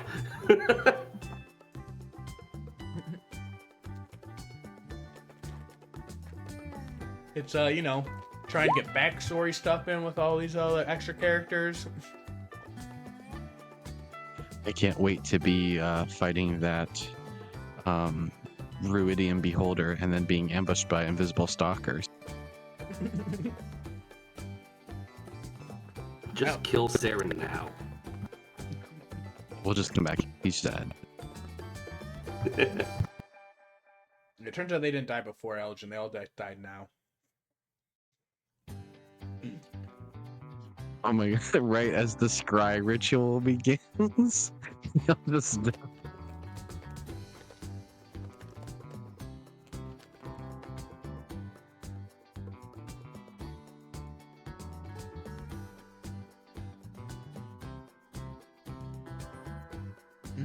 Amazing. I mean, the timelines. You guys are in the next morning at the Beholder fight.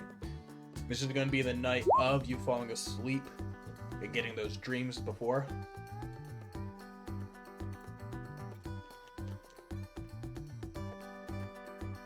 Which, yes, even Morgen had gotten those dreams in that group.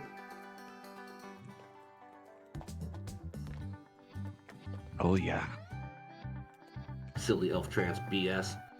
Yeah, somehow they're still getting dreams through it.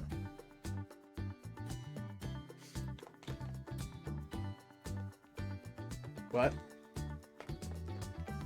I believe everyone is back from the break. Everyone has their heading. You're all heading for the Crystal Chateau.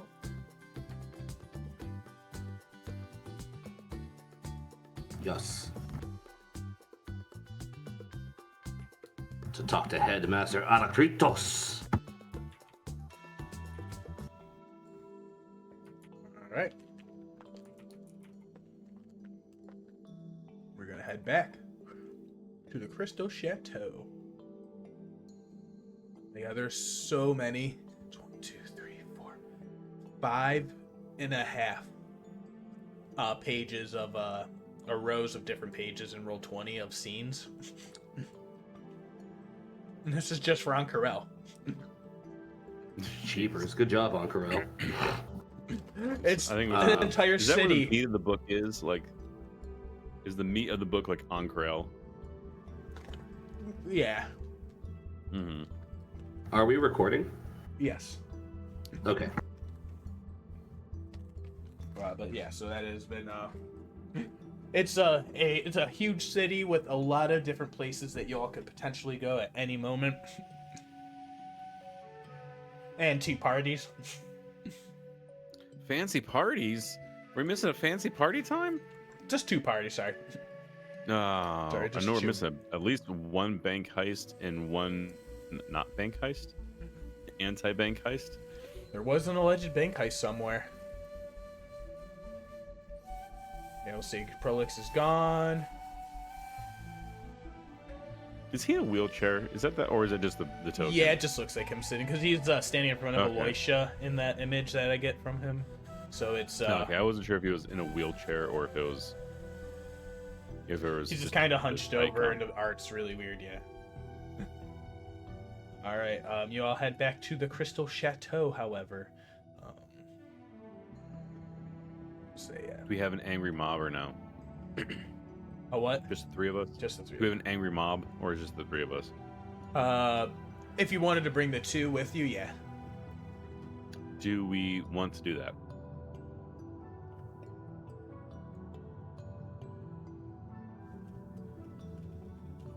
Probably. We want to bring the other two to start pointing fingers? Or is this is to go to the headmaster, correct? Yeah. Right. Maybe witnesses would be the best scenario. Maybe see if we can bring at least one of them. I was gonna say either like the witnesses themselves or like a written and signed testimony. Yeah, they both gave you signed and sworn stuff, but I'll bring the tokens in case. But if you don't need them, yeah, I'll say when you're back at the library, they're like, "Do you need us to come with you to testify, or do you think our written will be enough?" You guys Might be easier to have it. I mean, writing. I mean, can be faked, forged. Yeah, and if we can testify directly about tampered memories, that should go a better way. Ninja says, "Yes, I'll come with you." Excellent. And Bookkeeper Kimi says, "All right, well, I'll send you all on your way, and I'll start making up my report here, and I'll back up everything that you all discovered today. Thanks, Kiwi. Be pleased to meet you." Be pleased. Beep, beep. All right, and then let's go talk to this headmaster man. I was very proud of myself today. When I'm like, he's going to have a country accent, and he's going to say, "Be pleased to meet you," and I'm very happy. That's little DM things.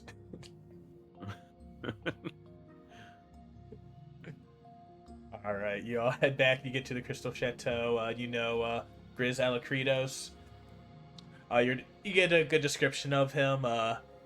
But yeah, a little elderly goblin. Despite the appearance of that picture, was told to have a warm and infection. A nice personality. That seems warm and infectious right there. Yep, it's what Like, the I guess books a say. goblin And then happy. they show you that image, and I'm just like, huh? Yeah. The goblin happy right there. Yeah, it's like the picture of the eagle, and it says, "I am smiling."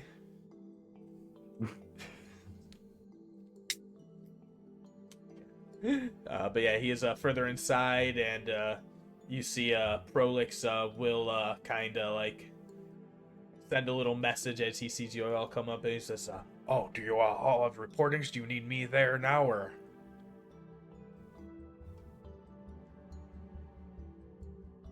Might be nice. Go ahead. Go ahead. I was gonna say it might be nice because you were the one who found the ring. Yeah, you're sort of the one that's being targeted at this point. It might be the best to have you with us. He says, "Oh, okay. I will. What did you all find? I'll wait for you to make your reportings." I'm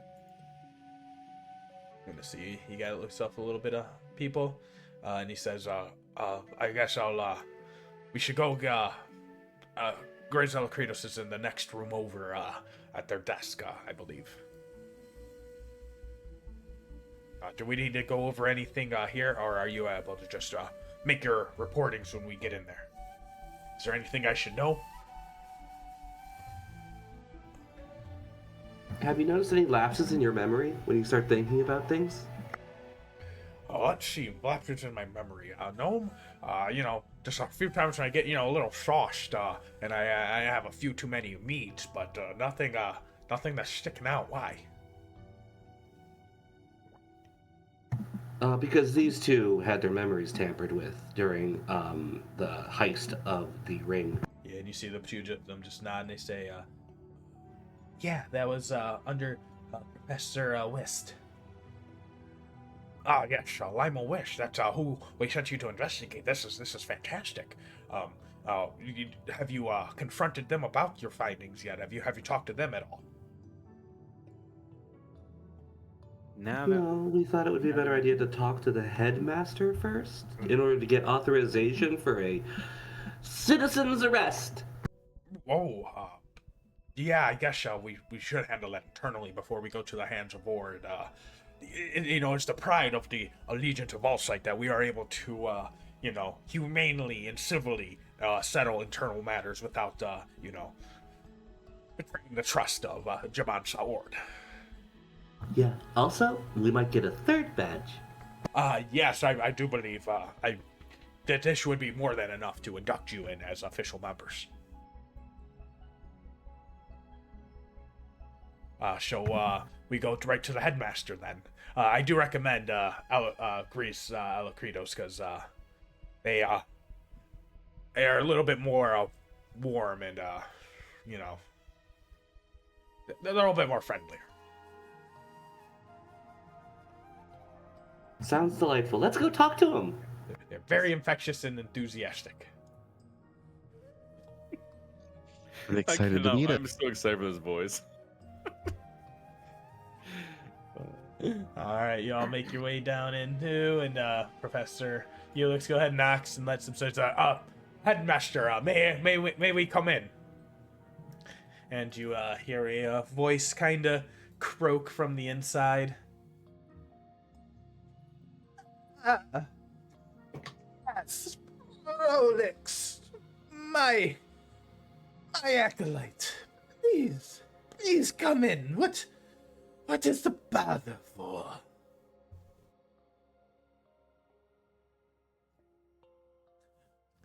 I hope it's good. Very nice.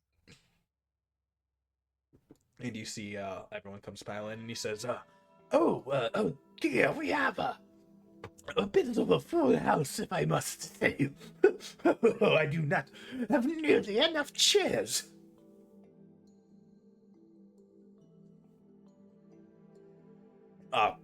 Please, Headmaster, I think you might want to be standing for this. And he kind of looks over at you. He says, who wants to lead?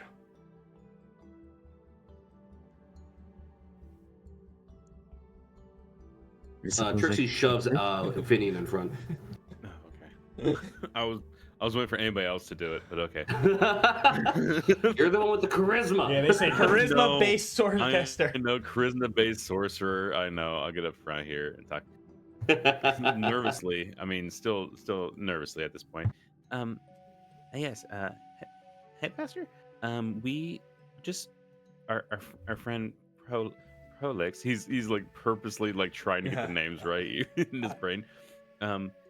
He found a ring that was, he believes, planted on him, and we did an investigation with the library, and we found that there were some things going wrong with some paperwork. So we found these two in Flintbreaker and Norin, and we asked them about the ring because it wasn't reported stolen, and they sort of gave us a weird stare. We found out their memories were modified, and when we dug into it and it fixed that memory of modification, we found out that Limley Whisk is kind of in cahoots with someone stealing artifacts and then pretty much tampering with their students' memories. Tampered.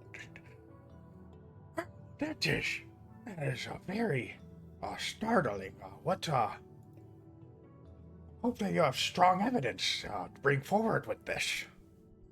We do, and he puts his hand to Trixie, who has, I believe, all the documents and a badge on her. Yeah, his eyes are all their squinted lapel. up. He kind of pulls his glasses up, doing that old guy.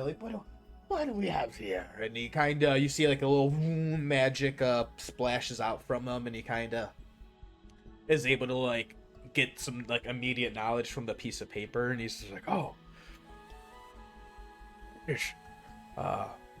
Go ahead and make a persuasion check, charisma based, Finian. Okay. Should have lied somewhere, so it was a deception check. An 8. because when it is necessary. We also, if we also have the two here that had their memories modified. Yeah. They can like let you know exactly what happened in that day. They now can remember. Yes. I already used it. Yeah, I was gonna say though. I already used that inspiration earlier. Damn. Yeah. Let's see. And then the one steps forward is like, yeah, that's true. Our memories were modified by Professor Whist, and there seems to be various things going missing, and very, very suspicious. I do believe that they require some, at least, questioning. And you see that definitely does help back up. That has to warrant an advantage, right? Roll again. That's the whole. Roll again. That one. 14 better. He says, this is, I don't know, he's just going more little Nicky now. Oh, gee. That's fine. Go with that one. Yeah. Well, this is very troubling. We, here at the Crystal Chateau, we can't allow for anything like this at all. And, I believe this could warrant a, questioning if you are all able to, go and find any further evidence, any other connections to, you're saying, she has connections to the Consortium of a Million Dreams with this? That's the way the paper trail is going right now on this. But yeah, I would believe that's the case. They are the ones that came up with the original. They coined the term ruidium originally, actually.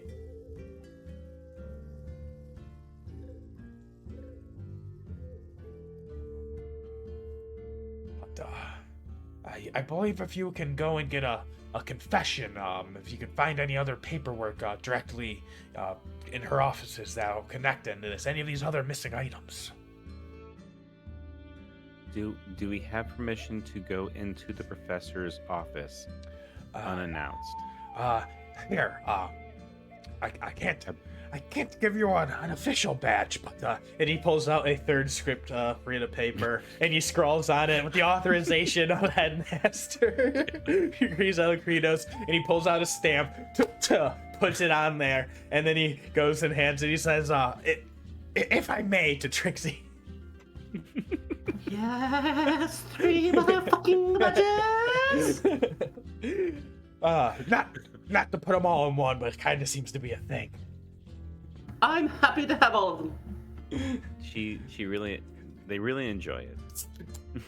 Oh, I already know the thumbnail. It's the 3 motherfucking badges.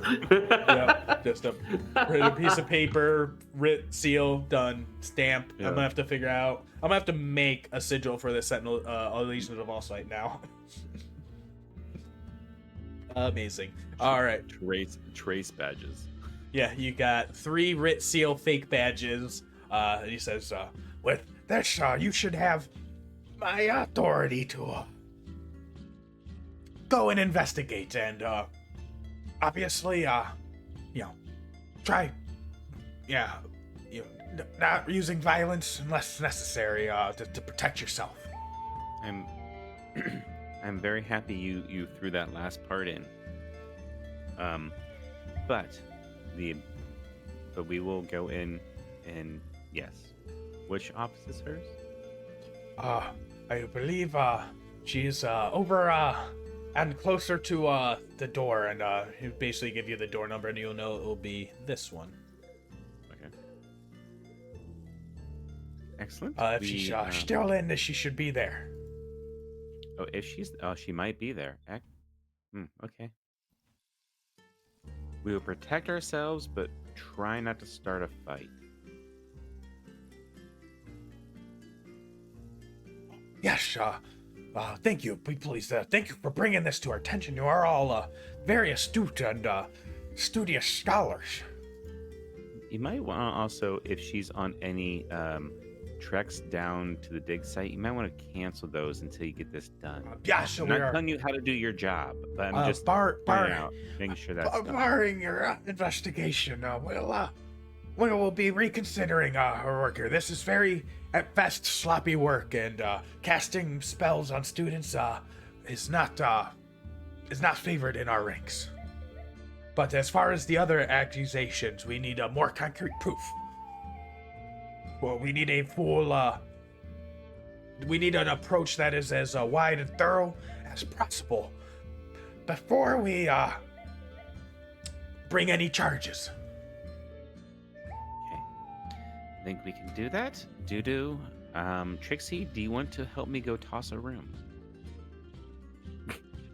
I would be absolutely delighted. I've never thrown a whole room before. We'll get through the whole one. If we do it quick enough. All right. Well, thank you. We'll be back with any other information. And since it's in the same building, you'll probably hear it happening. I'm gonna be loud. Be pleased. Just walks away. All right, and you all go and make your way over, and Prolix says, "I'll wait here and start filling out the proper paperwork with everyone here." And the headmaster Grizz says, "Yes, we're done. Thank you for you're very good. You have a very good eye for this. And someone brought your satchel in here earlier. If you came to reclaim it." And you see those two begin, all the fifth faff of bureaucracy, and they let the real people go do the work. Jack's like, and I'm tired of talking in 4 different voices. All right. Idris says, "Be pleased." You all know the office door, I'll say. You've been pointed it out. All right. Do you just want to check the door, or do you want to kick it in? We have permission to go into their office. I think we should just go in. I don't see why there's any reason to be, timid about this. Okay. Trixie, would you do the honors? Do you want to open the door? Trixie tries the doorknob. It seems to be not locked. Well. The work is sloppier and sloppier each time. You go to enter the door, and it stops you from entering before the door handle turns, but the door doesn't move itself. I pull on it. Nope, not a push or anything like that. And you just hear from inside, "Excuse me, who's there?" Hi there. My name's Trixie. It's called knocking. If I had the knock spell, I swear to God. I had it at one point, and I'm I have really it on mad. Saeryn. I had it on this character. I'm really mad I got rid of it now. Who? Oh no! Yes, I do have it. Hold on. Oh my fucking God. I do have it. I'm wasting a 2nd level spell for this. Yeah. I love it. I cast knock. I think like every door in this place opens up. Yeah, the door blows open, and inside you see a beleaguered, a pissed off, a very angry and confused a human enchantress mage, flaming red hair, a little pink lipstick, purple shawl with the robes and everything like that. And you see she has like these like arcane hands up, and that were like one like had like the latch like flicked close, and you see that gets blown open by the knock spell. And she says, she starts like, "Who are you? Declare yourself right now!" and like raises her hand up to like cast a spell. Don't do that, please. We have permission to be here. Permission. I'm sorry that we had poor manners initially. And who are you? Guards, who are you? She's like looking at all of you, and she sees like the seal writs on Trixie, and she says, "Anyone care to explain?" Yeah, sure. You are at this moment under investigation by the head of this organization. And we happen to be those investigators. As you can tell, we have very good pedigree, and he points to Trixie's Bunch of 3 wrists. Unranked brat, why are you Prolix's little puppies? No, Woof woof, motherfucker. not really a puppy, but we found some information. We found that you were casting spell. Actually, we don't need to explain ourselves. What you need to do is just sit there and let us go through your stuff.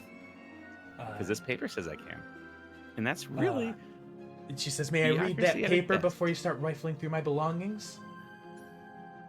Yes, you can. Or you can go to the headmaster's office right now. I will look at that first. And you see she goes to snatch it with her mage hand and pulls it right off of you, Trixie. Oh!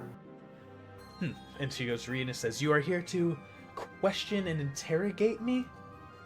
What are these questions and interrogations for? I mean, he actually put that in there? Oh, that's actually more fun than I expected.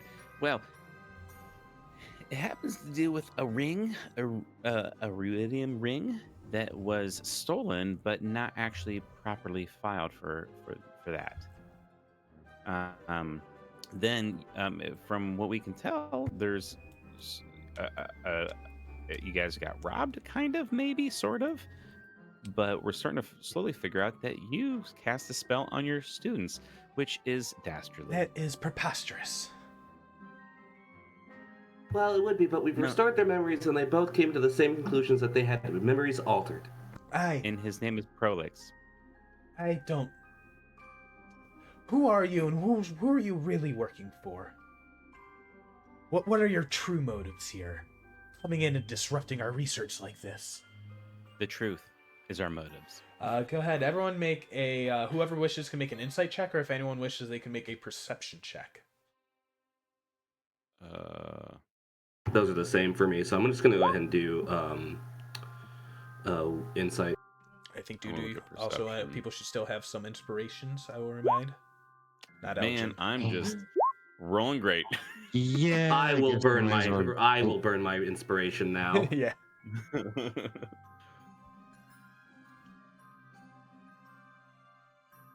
I haven't really rolled well all night. Yeah, it's been... Oh, there we go. Are you going to roll again, Dudu, as well? No. Oh, yeah, 19 insights. You definitely notice Trixie, with that insight, a very guarded expression in her eyes, and it's like a terse undertone in her voice. Very, very discomfortable. And she says, I think you're here. You're here to be a distraction. I heard there's something about that Prolix. He tried getting you all killed earlier, and now he's just trying to lead you astray. Trying to get you all wrapped up in lies. Oh, who has a passive perception of 15 or higher?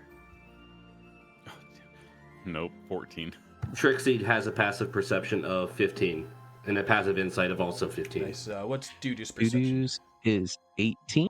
Awesome. So you both, she goes, reaches her hand up to, brush her hair back, like a little haughty, and then she, goes, grabs her spell book, off the table, and she says, and you both notice there's, a red ring. It's not a ring around her, but there's elevated red veins encircling the base of her right ring finger.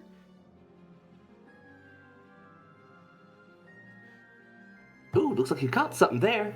And she sees that you point that out. She says, what? And she goes to, hide it. Just like a bird. Ta-da! Don't play coy with us. I saw it as well. I don't think... What are you insinuating exactly? I'm insinuating that you're hiding things from us that we've clearly already seen before. I demand that you get out of my office right now. And she looks at you, Finny, and she says, I suggest that you tell your friends to leave right now. And make a wisdom saving throw.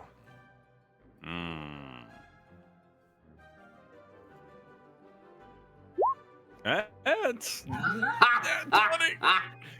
when you needed it. Oh, God. You know a suggestion So good. spell when you hear it when it Yeah. instants you. She does not do anything to like hide this really either. She like you see an arcane flash like off of like her hand holding the spell book, and she says that to you, Aljin.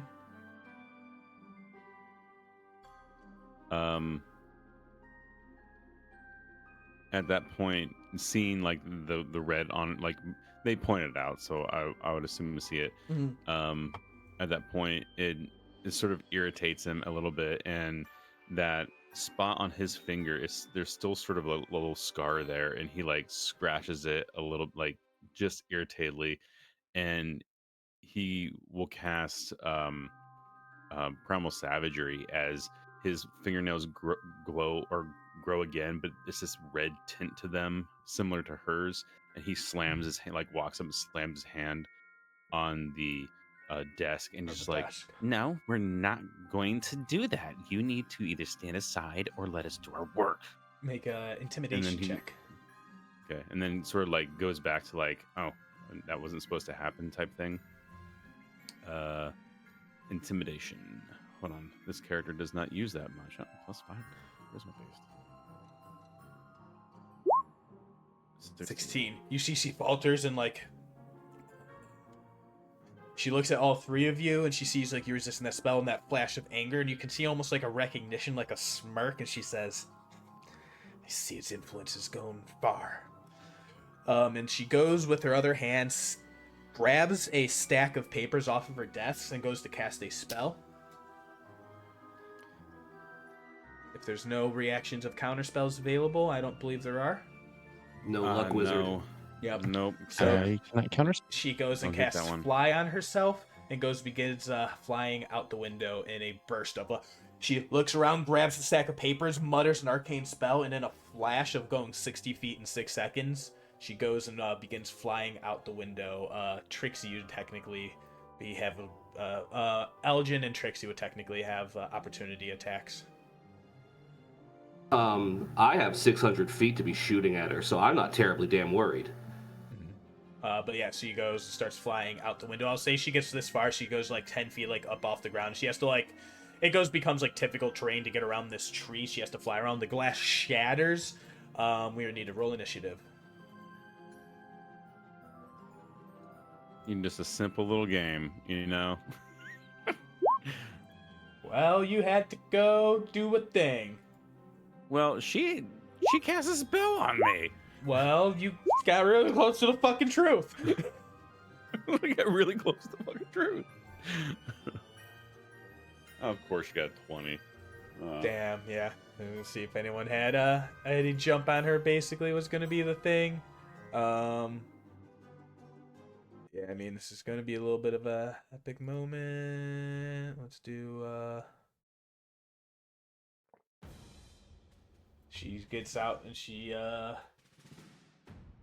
gets out the door, and she's sitting there as she's flying up. She's looking around and she's seeing everything. And as she comes, like, kind of starts slowly floating back down to the ground, and then goes and casts another spell and becomes invisible. Ugh, that's worse.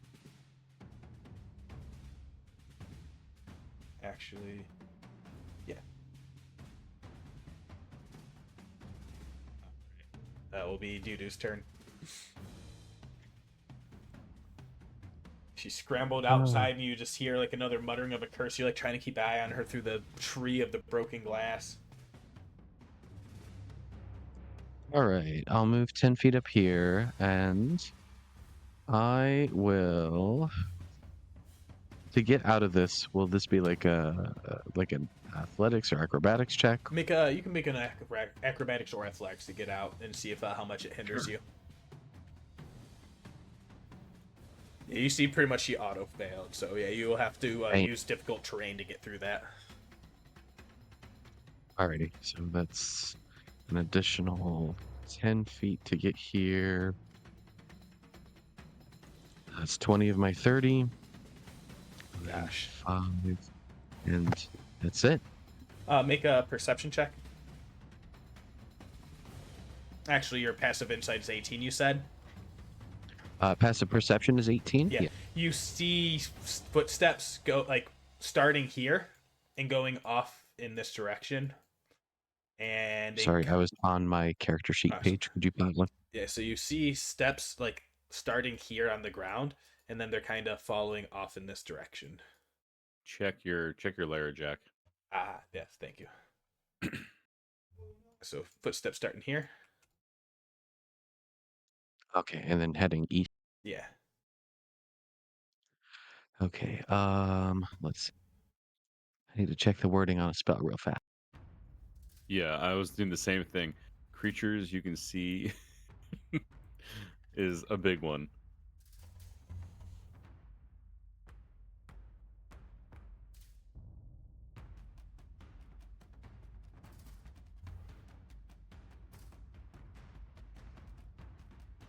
Okay, so I don't think I can Mm-hmm. technically dispel it.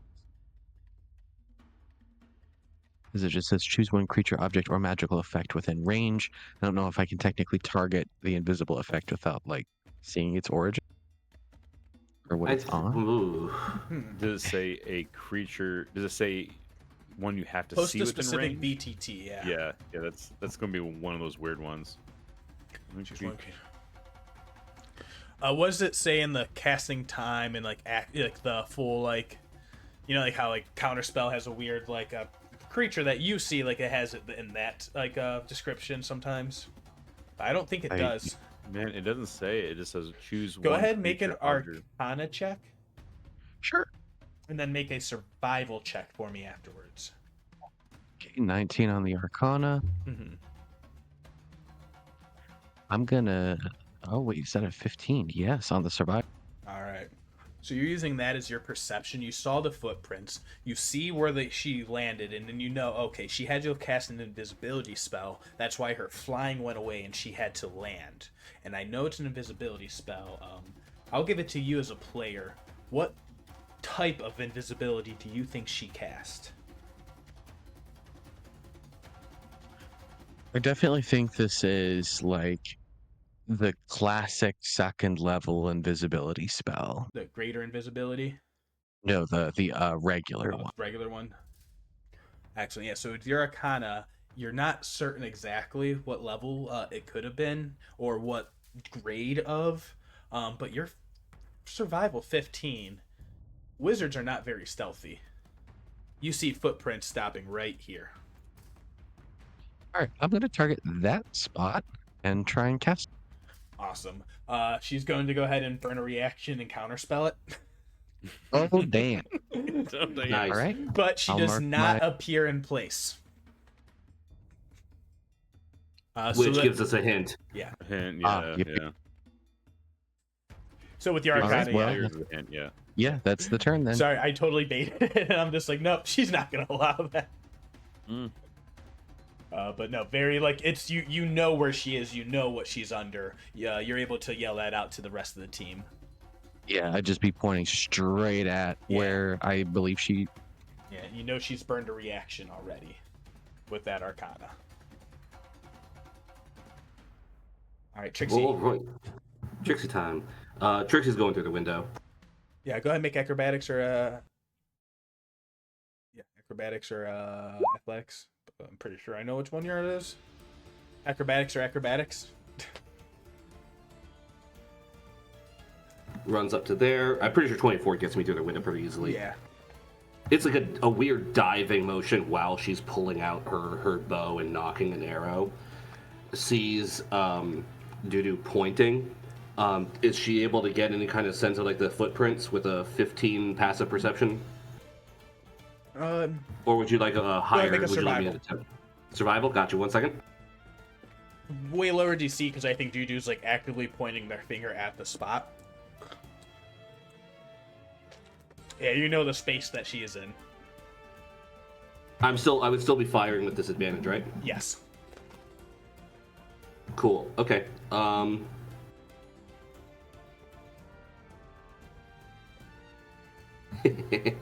It's a dusty Trixie. street, so like an invisible creature leaves footprints. I'm sorry. Yeah. At least she's not flying anymore. Trixie reaches back Tough choices. into her quiver, pulls out an arrow, knocks it, points at where she thinks pretty much the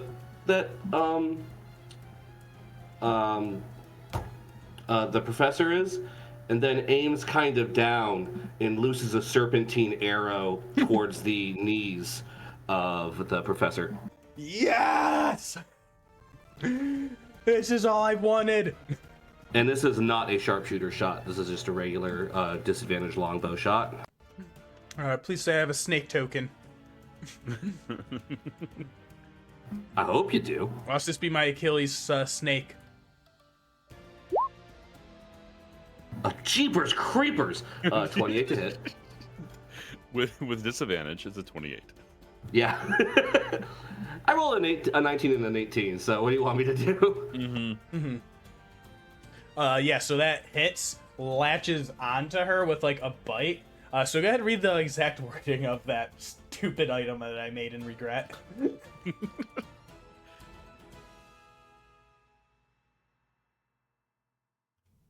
Quivers made of snake skin with delicate blah blah. Every morning at dawn, roll 1d6, and that many non-magical arrows stored within the quiver become serpentine arrows. These arrows count as magical ammunition. When you fire the ammunition, whether it hits the target or not, the arrow turns into a living poisonous snake. You still roll rate damage if you hit. The poisonous snake enters into combat, rolls its own initiative, and is hostile to every creature and will attack the nearest target whenever possible. Poison snake is a 1/8 CR creature. She has to make concentration checks. Yep. Yeah, so yeah. Piercing, yeah, because it doesn't do any extra damage, right? It just adds a snake. Yeah, it just adds a snake that will attack her on its own initiative. Why did I do this? Snake. To be quick, that's my only one I have right now. So you're getting lucky on that one. Alright, so a concentration check, a DC 10 for the 10 piercing. Alright, you see her thing, but you see where the snake landed. It's kind of like latched onto her for a second. So that's definitely know the space. Oh, the snake definitely knows. It has blind sight. You're like, I had to check. Second shot. That's so good. I'm so glad that came into effect now. Wait, I have an invisible mage to fight. Snake arrow. Yeah. What's a mage's weakness? Snakes. Yeah. Even a disadvantage. 7 piercing. That's another concentration check. All right. Yeah, I mean that's the war of attrition there.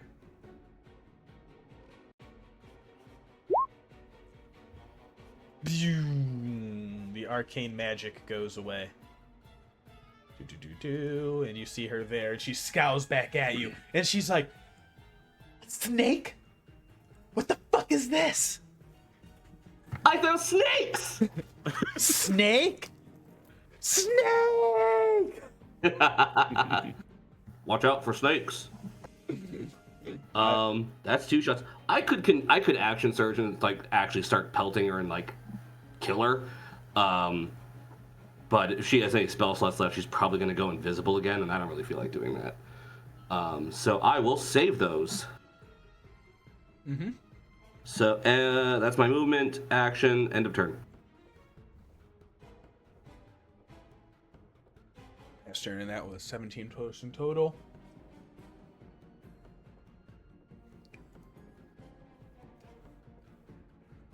Need to get to that point if I'm up. Yeah, as Get to that point, I need to. I'm guessing that's 20 feet. I guess I need to roll athletics or acrobatics, correct? Yes, to get through there. Who? -1 or +1? We'll go with the +1. Oh, 19. Nice.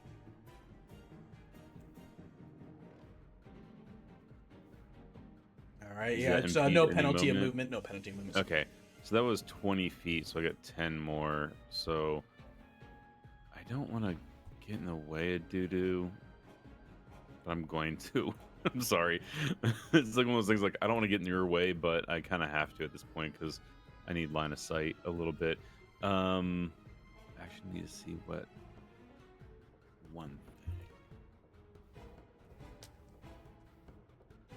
I There's a couple different things I'm curious about. Nope, too far for that particular spell, so I'll be doing that one.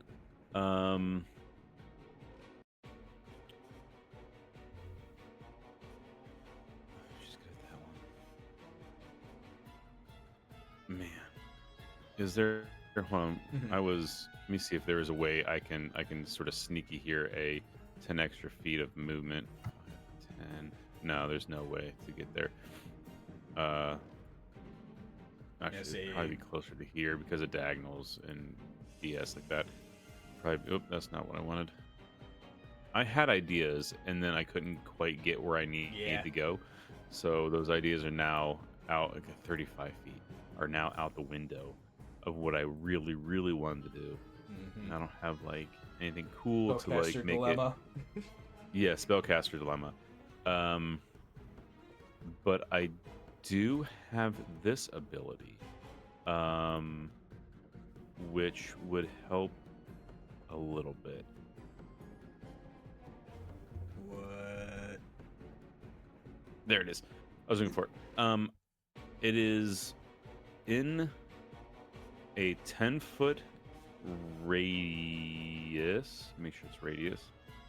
10-foot radius at where they're at. I'm gonna cast Freedom of Waves. So I'll just buy VTT what that is. And I'm going to use a 2 sorcery points to quicken that spell to make that a bonus action. That's a strength saving throw? That is a strength saving throw. Alright. Roll a 6, so they fail. They So fail they'll that. take 2d8 bludgeoning damage and fall prone. And fall prone is the big one. Which gives, I believe, snakes advantage. And then, but gives me disadvantage for everything else I was about to do. But that's okay. I will then use my action, since I used my bonus action to cast that. Oh, I'm sorry. I need to roll 2d8 damage. 9 points of damage. And then I'm going to hit her 15 feet. It's further 15 feet. Then I'm going to hit her with the firebolt at disadvantage. Because she's down, and I figure I'm just going to take a couple pop shots at this point. Yeah, make that. Advantage 12. 12. She does not cast mage armor, so that hits.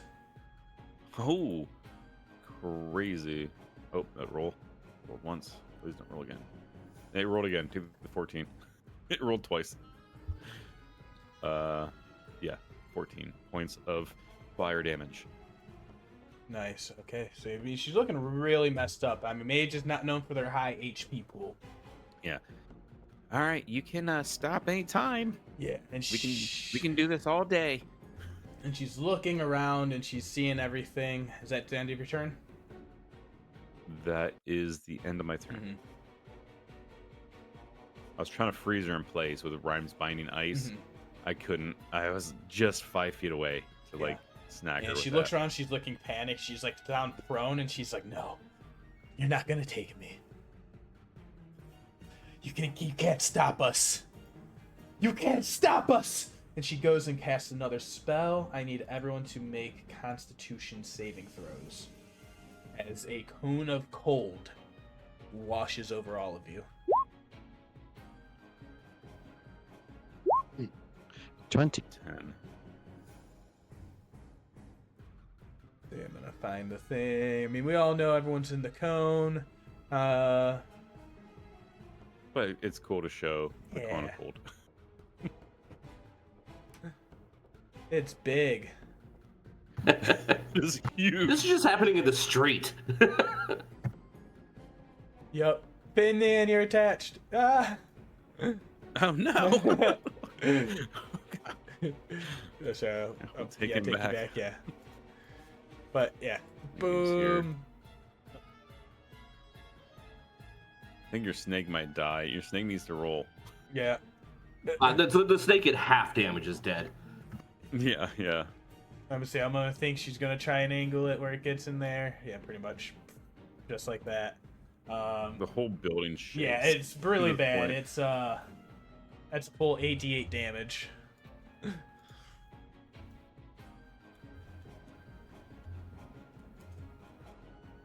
So 36, 20s will save, 10 will fail.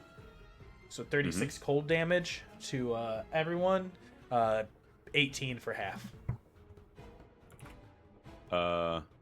You see Finian takes it, damage it hits him, and he like straightens his arms and it shrugs off. He's like, "You just adapted the cold. I was born in it." He is immune. He is not immune, but he is resistant to cold damage. Nice. And she like sees that like you're an adventuring party that didn't just melt under a cone of cold, and she's just like, oh no, oh no. And she uses half her movement to get up. You should give up. The other half to run away and flee. She says, This is our "No, you can't take me." second fight of the day. Dude's turn. Okay, I am going to use a bonus action to cast a spell. She sees you casting a spell. She's gonna try and make an Arcana check real quick. Determine what level spell it is. She has no idea. She goes ahead and uses her counter spell. Okay, that was my free cast of the teleport one, the from the feet. One. Misty Step. Nice. Correct.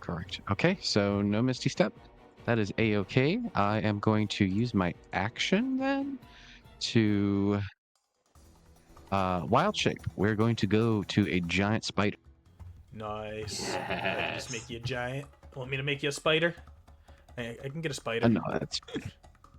And then I'm going to use the spider's movement and move up. Oh yeah.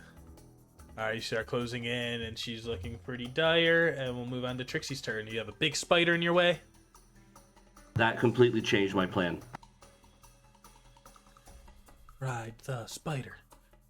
Ride the spider. Drider. Better option, actually. 1 second. Alright, here, I'm gonna give you a choice, and I think I know which one. You can get that one or that one. That one looks mean. I like that one though. The brown. The brown The recluse. fuzzy one looks cute. Yes, give me the brown. I'll let you control by that, so you can just put that in your space for now. Avatar.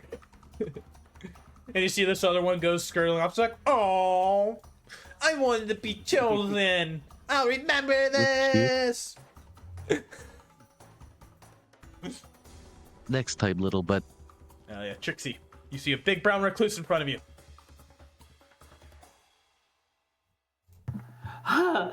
Big spider! And Trixie is going to run up next to the big spider.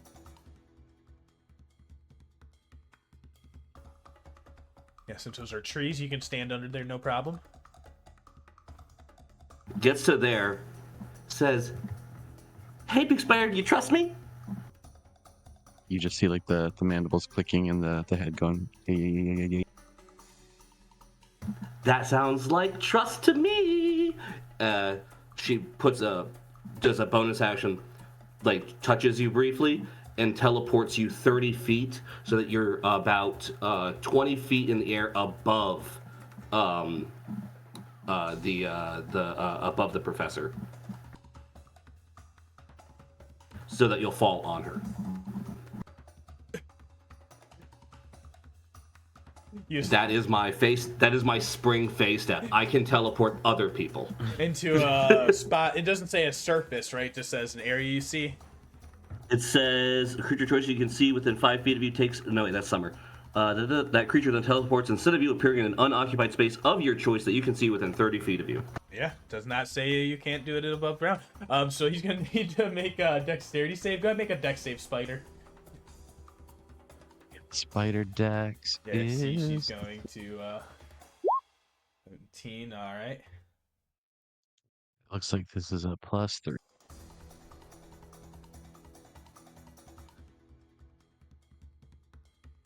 Oof. 8. Awesome. So you'll take 4 bludgeoning damage, and the mage will take half of that as they try and like dump out of the way and like get out from most of under you. But you are pretty much on top of them for the purposes right now.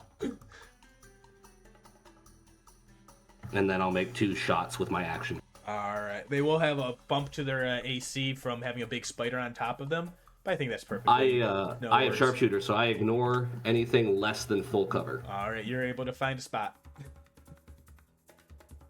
I can't really like declare these like sub-dual or non-lethal because I'm firing arrows. So Yeah. if she dies, she dies. I don't know what to do. I aim at her legs. I don't know. Okay, Drago. She dies. I'm aiming for the legs. What are you gonna do? There's no rules for that. I don't know how it works. I pull the tips off my arrows and shoot. Just a hard We stick haven't itself. done the whole So mini deeply quest. unbalance the arrow. We have not done the whole mini quest where you can do green arrow trick arrows yet. That's just waiting for you though. There's so I've many got to trick get some arrows. bludgeoning arrows. I've got to pick up some bludgeoning just arrows somewhere that have little like fists. Flat rock on it. A little punching, a boxing glove. Yeah, a boxing glove. That makes the most sense. Obviously, that's what. I'm trying not to kill her, so this is not sharpshooter. Yeah, so sharpshooter would kill her. She's still gonna die. There's no 18 total. 18 total. Yeah. All right. The spider. Stop resisting! They're still alive. She's looking at you. She's a little pin cushion with a spider on top of her, and she spits blood on the spider's face. That's She mean. says, "Red Moon, curse you! The secrets below the city should be left undisturbed. The Undertemple, it's a prison. You don't even realize it." Not what we're here for. Do you do anything else? That's actually my entire economy. So no, we're done. All right, Aljin. 5, 10, 15, 20, 25, 30. 10, 15, 20, 25, 30. Get to where I can like use my action to like dash to get to like where I can see her under the spider. I'm correct? Yes. Just yeah. laying under the spider. Yeah, good sight there. Looking at her. Like, I mean, you can say all that stuff, but this is making you look pretty guilty. We are just looking to like look through your desk. And at this moment, you're pretty guilty. So how about you just stop? And we'll just call it a day, and we'll just take you back in. And at that moment, is she wearing anything metal? No. Oh, damn it. All right, I was hoping. At that moment, he will just reach in and use his make it a bonus action to cast Shocking Grasp. So was that an attack roll? It is attack roll. Yeah. 24 to hit. Roll that damage. This will probably end up killing her because it's Shocking Grasp still, but a 9 points. She can, let's see, it's something about she can't use reactions, I think, or is that the advantage detection wearing metal, or is that a different spell? Anyway, I think that's reactions. That is this one. Is it the spell? Yeah. I'm looking at. I don't see. I see. like Yeah, a- she already used the reaction, but yeah, she's about to get it back anyway. So Yeah. So, yeah. So anyway, in points of Shocking Grasp damage, as I'm just like, yeah, she's looking at death's door. actually, hold on. No, it's actually more than that because of a feat, or because of the character trait I am. Class feature. She should actually take more of that because it's lightning damage. I become resistant. I gotta read this here. Oh. I gotta read this. Heart of the Storm. You gain resistance to lightning and thunder damage whenever you cast a spell at first level. Never mind. Doesn't work on this one. Gotcha. Carry on. She's looking very much on almost death's door, and she's looking at everyone in here on surrounding her. She says,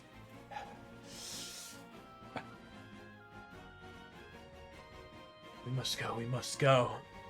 No, the Red Moon. will be there to accept me when I wake in the next dream. And she goes and casts a spell.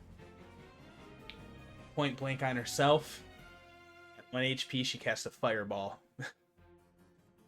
to consume everyone surrounding her. I said stop. Ah! A large eruption rumps on, and everyone to make dexterity saving throws.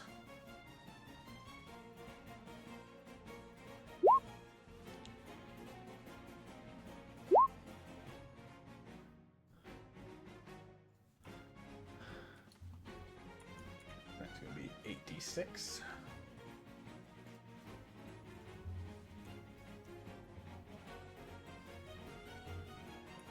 Be 39 fire damage. Holy shit. Good roll. Oh, man. Hey, Yeah, I know.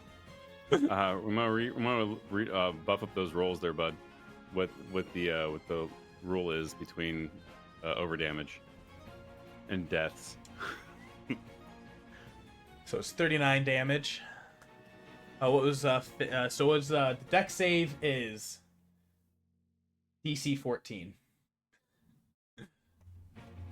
So Aljin Trixie makes it. fails, Aljin survives. Jack, hold on. Yeah, Jack, was it? This is a high level spellcaster. Was it 14? Yep. Okay. Proficiency bonus +3, intelligence +3, 8 +3 +3. Okay. It is the mage stat block. Okay. Yep, DC save 15. They're not adventurers. They don't have a million items that buff all their stuff. That's true. So still half Intelligence of 30. 17. So 39 half would be 38. Yeah, so 19 damage. And Aljin will be Aljin and Dudu will save. Yeah. Which puts Aljin down.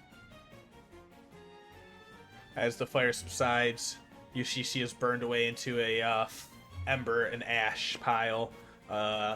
There's a charred skeleton burnt combo there. I'm pretty sure the spider's still in form. Yeah, I have 3 more hit points in Spider. And it will be that'll be her turn. It'll be Dudu's turn. Aljin is unconscious. Says I can revert early with a bonus action, so I'm just going to revert, and then I'm going to cast a Cure Wounds on Aljin. All right, and that will take us officially out of initiative. Yeah. Well, I said if you told me that the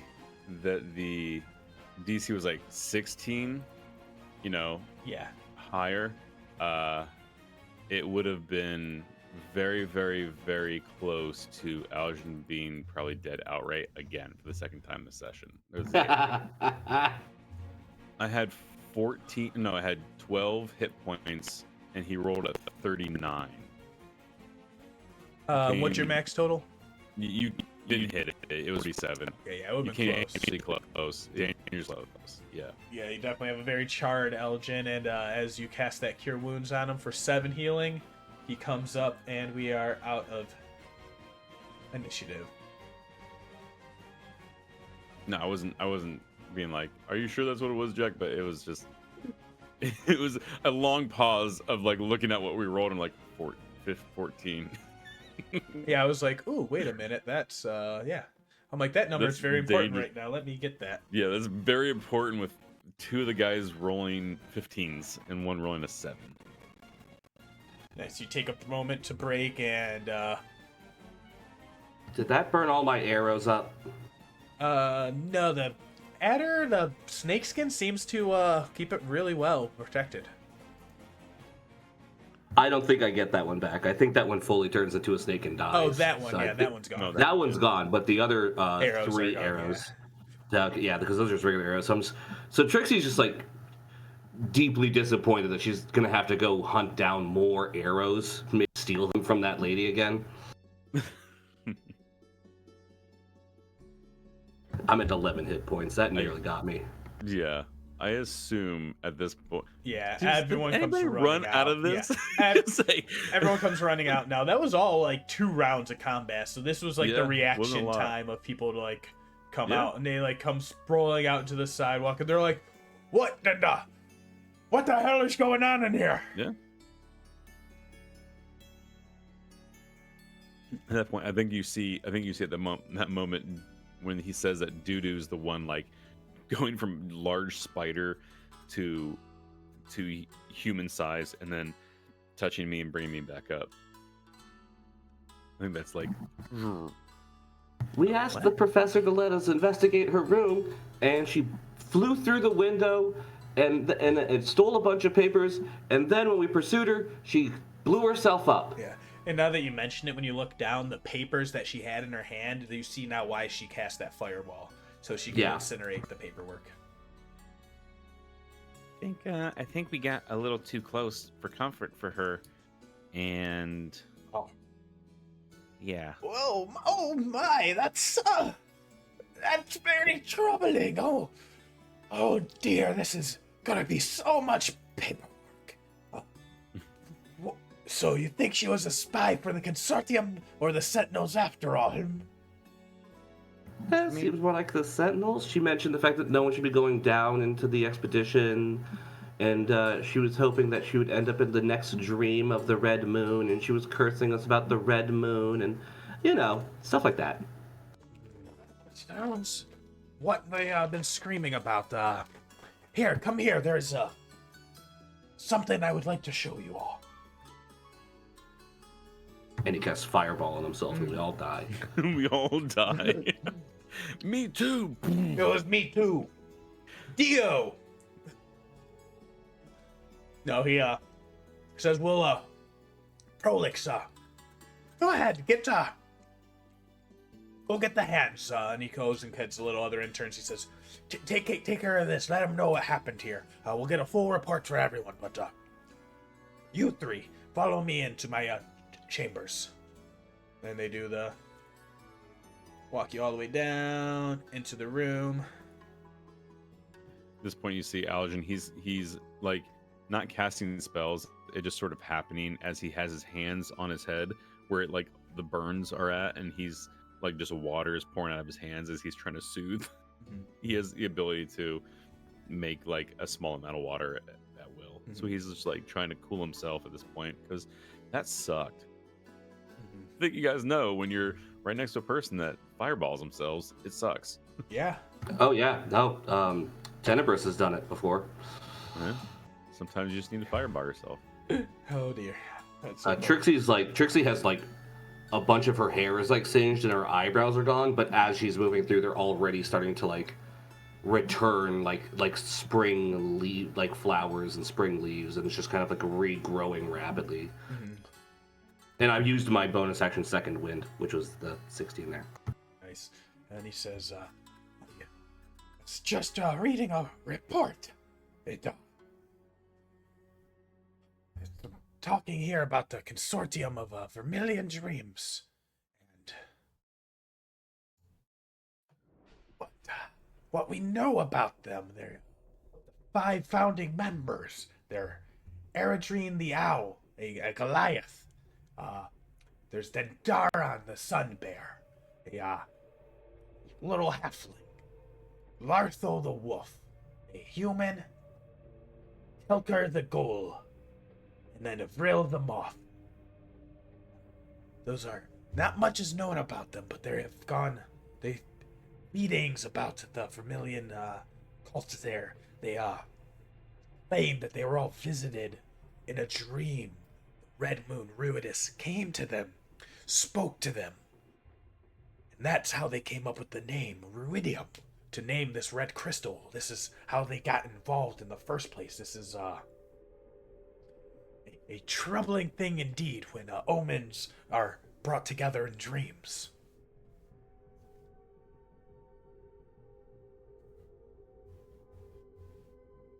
Does any of this mean anything to any of you?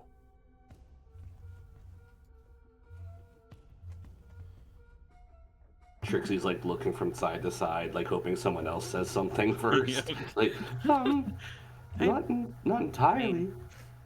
Not some, but not really. I mean, also, I just got my ears to stop ringing, so I only picked up like 3 out of the last 4 or 7 names. How many names you say?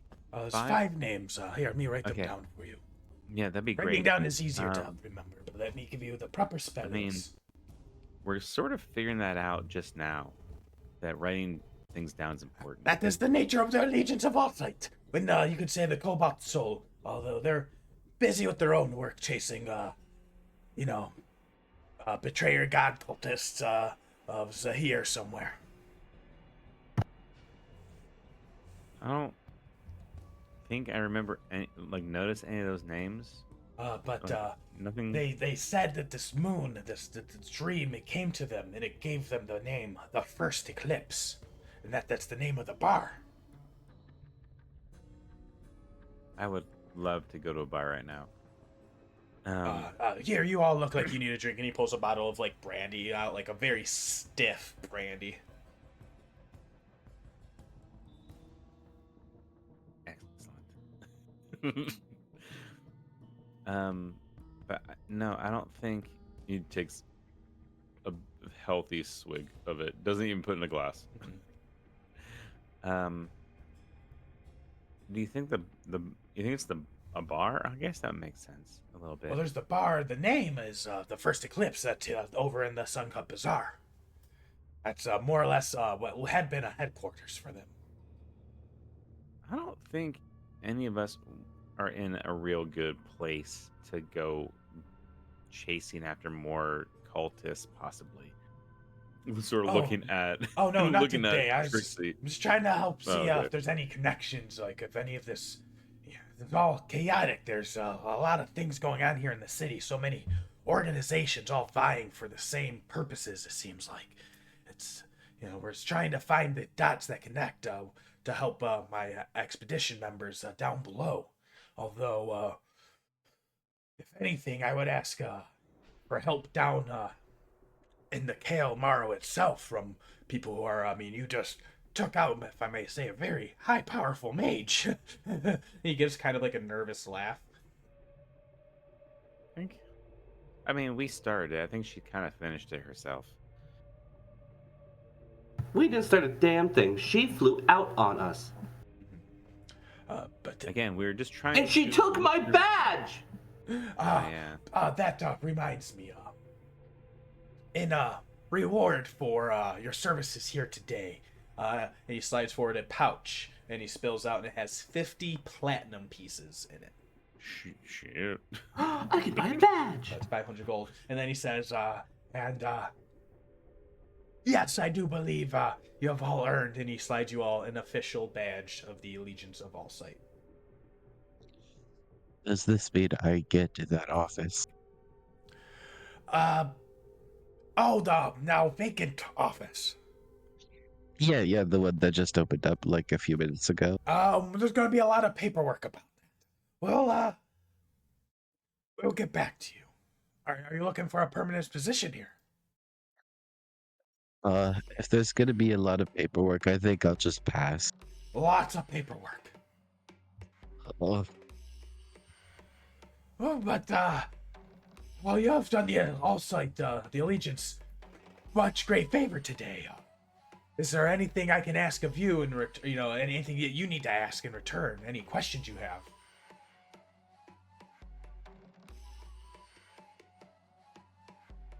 Yeah, what's so important down there that everyone's trying to keep you out of there or take things from it?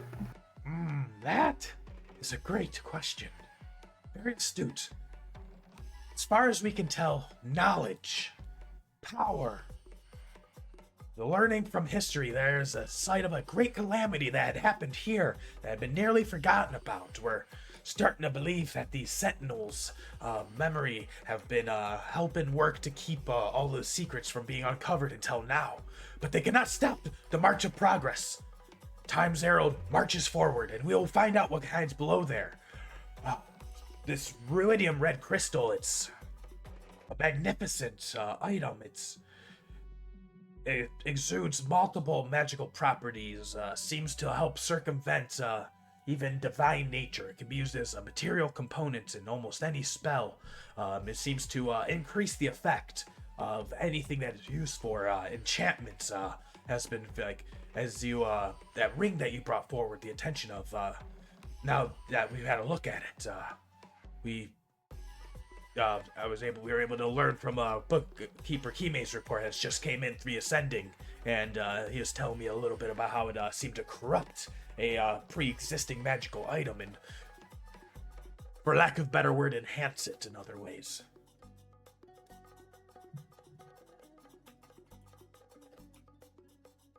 Oh boy, more resource wars. The temple, it was found to be a temple of Corellon, the Archheart. We had no idea that connection for that god had gone so far in this location. I think that probably piques Dudu's interest. Yeah. You mentioned Corellon, yes? What exactly have you found down there that connects it with this place? Many temples, a temple with many relics. There seems to be a site of great worship. Whatever, there's reports of a calamity, a strike from the mighty Grumsh, the Ruiner, that scarred this land, and whatever happened must have been here. The magic of Corellon seems to help permeate through this area, and there's these mentions of a hero, a figure that stood against Grumsh and prevented an even worse calamity. But he kind of gestures, looks around. He's like, I'm not sure how much that is to be said when you look at this whole desert.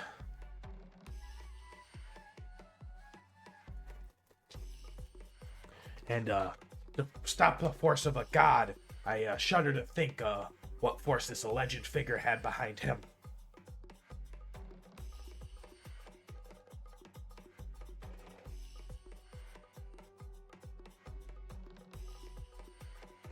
Well, I'm sure it's fine. Does this enlighten anything for anyone? Just wondering now if the book that is in the library on the dais, if that came from down below as well. That was one of the first expeditions that was placed outside, very near the in the rubble of the ruined temple below. And then he kind of looks down wistfully. He's almost as if something wanted it to be found. But that's preposterous.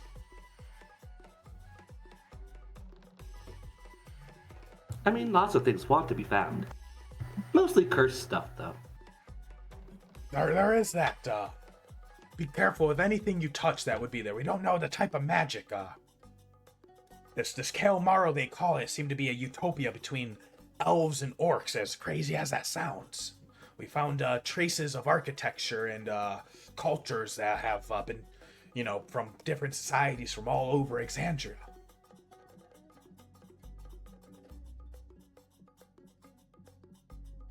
Sounds like a neat place. Maybe we should check it out. The next expedition will be on held, probably closer to a week from now, and help us make through, re-evaluate everyone, all of our agents down there. I fear that there might be even more double agents that we don't know about.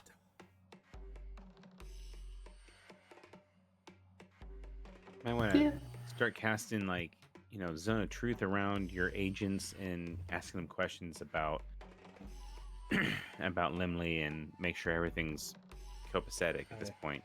You all go ahead. All of you make wisdom saving throws. That makes sense.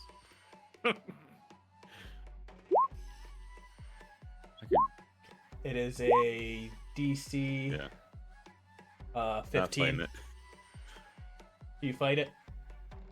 I mean, You I saved, but it doesn't. Yeah, as you say Zone of Truth, he's like, yes, and he goes and casts a spell, and you feel it is a effective Zone of Truth on all of y'all. Oh, if it's just that, I will not resist. All right, and he notices that, and he says, "This is a regular practice that we make when we swear agents in. Do you three, with the best of your knowledge, mean to help pursue the pursue history, learn from it, learn from what we can find down there in that Kalmaro. Dude, is that what you want to do? I do. Yeah. And you all know that y'all can't willingly speak a lie. I mean, it's not like an ambition of mine, but I'll help. Which is 100%. All of you work truthful. for foreign agents of any sort, any organizations or cults. Namely, the Consortium of Vermilion Dreams or the Sentinels of Memory. Nope. I do not. Nope, not those two. All right, I know you're all telling Tashari. but we have done all of this with everyone. Do you intend any harm to our organization, the Allegiance of Allsight? No. Do Not unless you attack me first. That's an honest answer. See, we can only do so much to ensure make vows, but sometimes people are able to hide, obscure, or later change their mind. Can't really, do this on every meeting. The paperwork alone. I'm gonna personally find myself 100 platinum for casting that spell without proper protocol first. Oh, okay, and who's collecting that? The Crystal Chateau will. And that will be part of our tithe to Jamansa Ord. I think that's kind of how they hire mercenaries like us. Like, that 500 platinum you just tossed us. That's probably part of that whole thing. And he gives like a little wink and he says, sometimes helps when money gets moved around to the right places. We're awaiting the results of the upcoming tournaments. We heard that Jamansa Ord was willing to gift a boon, a personal boon, to the winners of the tournament. And we're getting a little nervous around here that the different factions in the city will try and force champions or interests of their own to demand the ability to go down into the expedition themselves. And if it is someone with more nefarious purposes, then I dread to think of the damage that can be done and the knowledge that can be lost. I'd like to fight in a tournament. And like Trixie's face gets like a big smile. We are currently looking for champions to enter in for the Allegiance. If you give me some more arrows, then I'm game for that. I will personally give a writ that you'll have all the arrows you want. She gestures to the zone of truth and is like, so I can tell you this much. I was going very easy on the professor. And he kind of gets a little nervous and is just like, it's that constant battle of spellcaster versus martial of both of you are you can kill me instantly without anything I can do about it, but both of you have that simultaneous feeling. Yeah, it's like this might not be the most even matchup, but Trixie's insane enough to think it might be. It's truly you're looking at a barbarian as a mage, and you're like, well, if my spell doesn't work on you, I'm definitely dead. Yeah.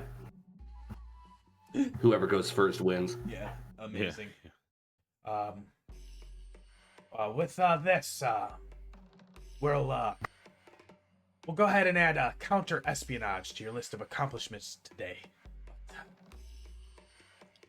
Wait for further instructions, as we want to wait to see what anyone else does in the meantime, and we'll be able to contact you in about a week or so after the tournament.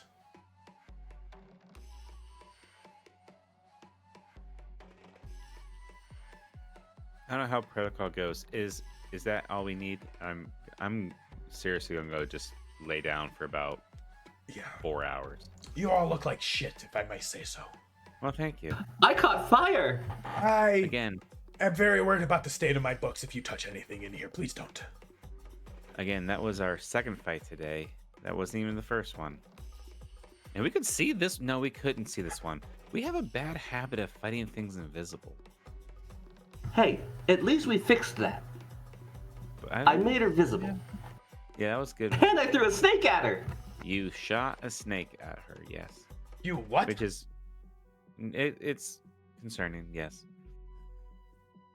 Hey, always a headache. Unless there's anything else, we will get you more information about signing up as our champions. I would recommend that you perhaps try and find another party member. We'll see. Might need to be a little bit more well-rounded out. But, yes, we will get back to that. And now, is there anything else I can help you with, or, I think we're not too sure what the protocol is. I think we're all just staying here waiting. Do you need to release us to go do something? You're Or dismissed. Yes. Perfect. I think that's what we're waiting for. Okay. Perfect. Yeah, Thank I you. would like to go rest. All dismissed, and we will be in contact soon. You can stay here at the Crystal Chateau. You can get your own lodgings. Just inform us where you will be staying. Do we have a stipend for food and drink? That will be allowed here. Here? Uh, Where are we staying? Food can now? get taken here. And you see there's more like rooms and stuff in the back. These are kind of like the front offices. It is a lot nicer. It is a lot nicer place here than it was Yeah. in our other establishment. Yeah, there's a little bit of food trucks out front that you can get your food and drink from, and eat in the restrooms for the students in the back. We'll set aside a few for you.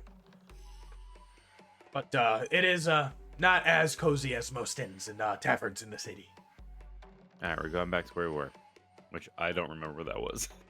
You guys stayed here last night. Oh, did we stay here last night? Okay. Where did we stay before that? What tavern did we stay at? Who knows? That's a good question. I didn't write it down. All right, we're gonna go lay down at this point. Yeah, I think we just go, unless anybody else wants to do anything. Aljin needs to lay down for a while, especially if something else happens today. I will 'Cause say. it's like 1 p.m. right? Oh no, it's like maybe- nightfall maybe- now. Oh, it's night now. It's starting to get down into nightfall after all of this. You realize like all that paperwork that you were doing in that office.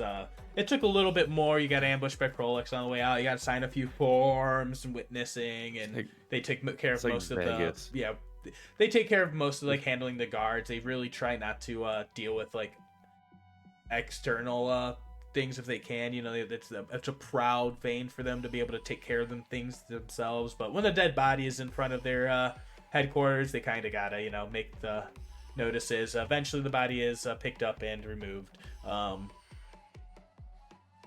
and Prolix leads you all into the back rooms and says you all have time to rest if you want. Do you have anything else you need to do tonight? Maybe go for a walk later. Make a deception check. I assume we're out of the zone of troop at that point. Yes. Okay. I rolled a natural 1. Jesus. Yeah. He says, just a walk, eh, son? Not Nah, any man. more trouble? No, just a magical shop. Fair enough. Anything related to this business? Nope. Anything that can be traced back to us here? Nope. Good enough for me. No, no. Yeah, no. Just some friends. Just looking in some friends, hopefully. You're gonna look for them, aren't you? Yeah. I hope you find them, laddie. I really do. Oh, thank you.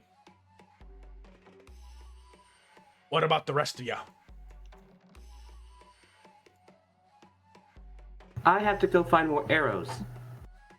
Yes, we'll get you could stop by any forge and Bilto with this written and it's like pretty much like a receipt form of like, hey, supply them arrows, give us the payment, tell us how much, and we'll give them at the end of the month however much is due from all the little writs that come back through. Yeah, Excellent. reimbursement forms. Yep. Even better than money. Yeah. There's so much paperwork. This is terrible. this is not the place for us three. All right. He says, well, I'll let you to it, and you all can go into the back room, take your little short rest as you need to, or would you be trying to do a long rest and just try and sleep through the night? No, Yeah. I wouldn't be. There'd be a short rest involved. Would Trixie and do y'all have anything y'all need to do while during this short rest together with everyone? I mean, I can long rest in 4 hours. Yeah, what is the time? Actually, that's a good point. What is the time? Because midnight's the time I need to go. It wouldn't be enough time to trance and go to meet at midnight. It would be. Yeah, you wouldn't have. You would not have enough time. Oh, not okay. Yeah, It's pretty much down in in nightfall in the desert now already, so it's already like well past like 8, 9 o'clock. Okay. So you have like 2 or 3 I'll do hours short. until you need to meet up with Solomon. I can sleep after. 8. You all Trance just rather. roll in. Go ahead, roll those hit dice for short rest. Nothing will interrupt you during that time. Any conversations or group discussions needed during that time? I would mention that I'm gonna head back to the magic shop and speak with Simon. He had that thing he was going to do for me to try to find my friends, see if they're alive at this point. Because from what I'm hearing, they're probably dead, and I didn't want that to happen.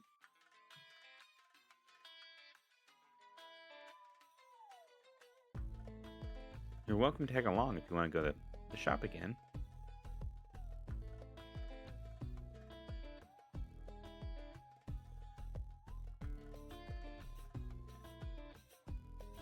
No, I'm fine. I can just sit here, get a little, let things regrow, and then I can join you on your little mission. Okay. After right now, it doesn't seem like any of us should really be left alone. We might be targets. Yeah.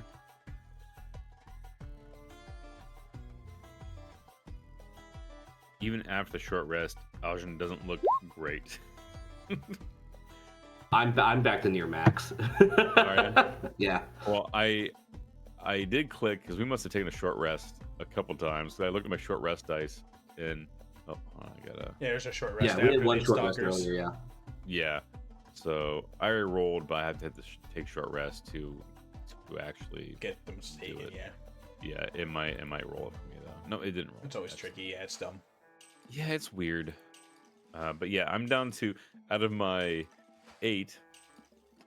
Yeah, 8. I'm down to 2 short rest die and only get half back on a long rest. Yeah. So great.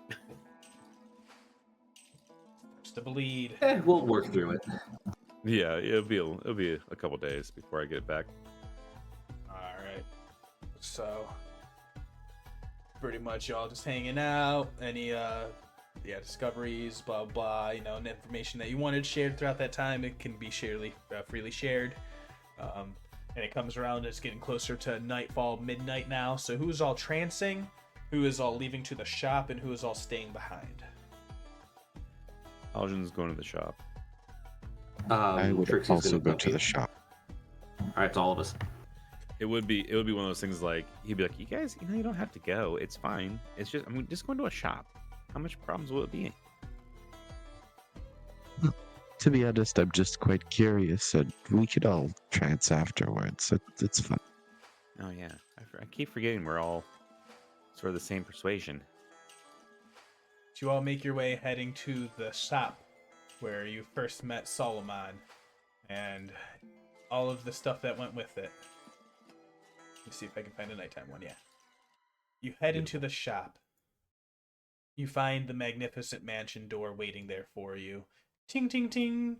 The door is open as you all slide in, and he says, I expected you all to come. Welcome back. Yeah, I'm kind of happy to see it in the same place, looking sort of like the same thing it did before. Mm-hmm. Oh, yeah. It's, just letting it kind of do its thing. I have a few people I've been letting come through here. But, are you ready for the ritual? Yeah, I think so. I mean, at least need closure either way. What happened? Yeah, so I took the liberty with the feather that you provided. I tried doing a Mhm. regular couple mundane scries um, earlier throughout the day, and it's something in that area seems to be abjuring the magic somehow. I've never felt anything like it. Do you know if she has any sort of magical device that prevents such, things? No, I don't. I mean, she never. They never made the comment that they did. That Hmm. she did. Hmm. It's didn't feel like that. It was something a little different. The vision was more red and hazy. I think we're gonna need to perform a bit more of an unorthodox ritual. Okay. Um, this might be. Do you really want to do this, son? Um. Yes, Where I what do. if I can't contact them? If I don't see them, they might not be on this plane, or something else is blocking the path. The only thing I Well, can think of that would do that, to be able to punch through that, is if I astrally project you. uh, I kind of understand a little bit of that. It's like sleepwalking a little bit, but you're a spirit. I think a little bit about it. Yes, it's a very powerful, not widely known magic. Um, Priest and clerics seem to be able to be most well versed at it, but I have found a formula that can perform as a ritual with willing others.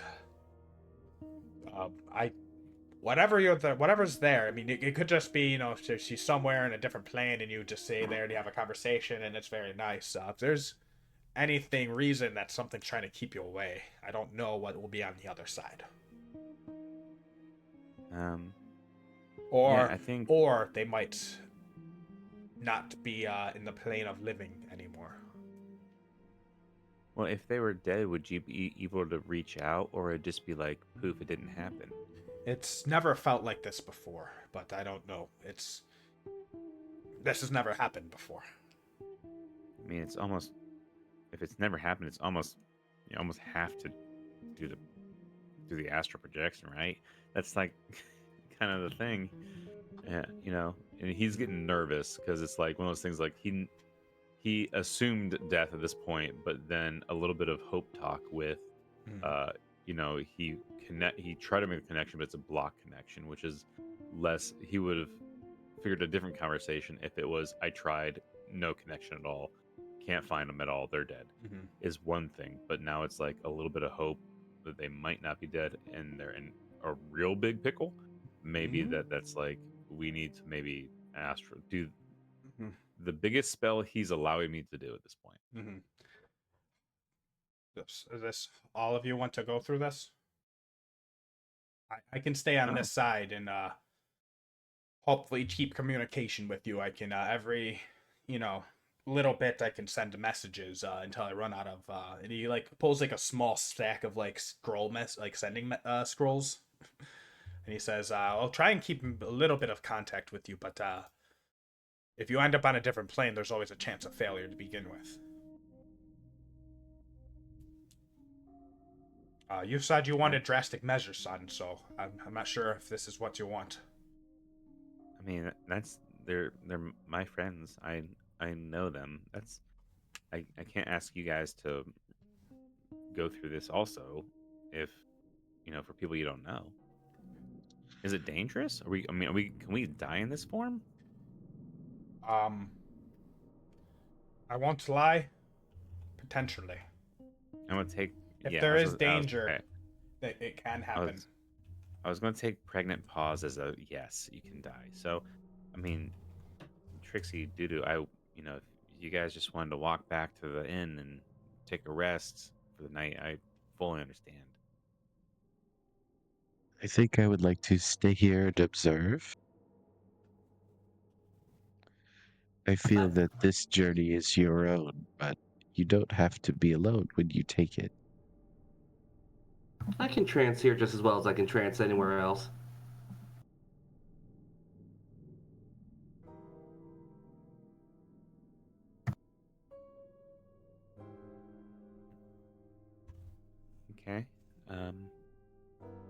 Yeah, I guess, how do we start this? Okay, gather around. And you hear like a bunch of like little clocks and other things start going off. Cuckoo, and you start like a raven's caw fills the air, and he says, "Well, it's the Raven's hour, so any best magic can happen now. So here, gather around. I'll tell you what you need to do." And you all gather around him at the cauldron where powerful magic's happening. And as you all stand three up there, and he's like takes a look at you, he's like, "Oh wow, nice badges." Thank you.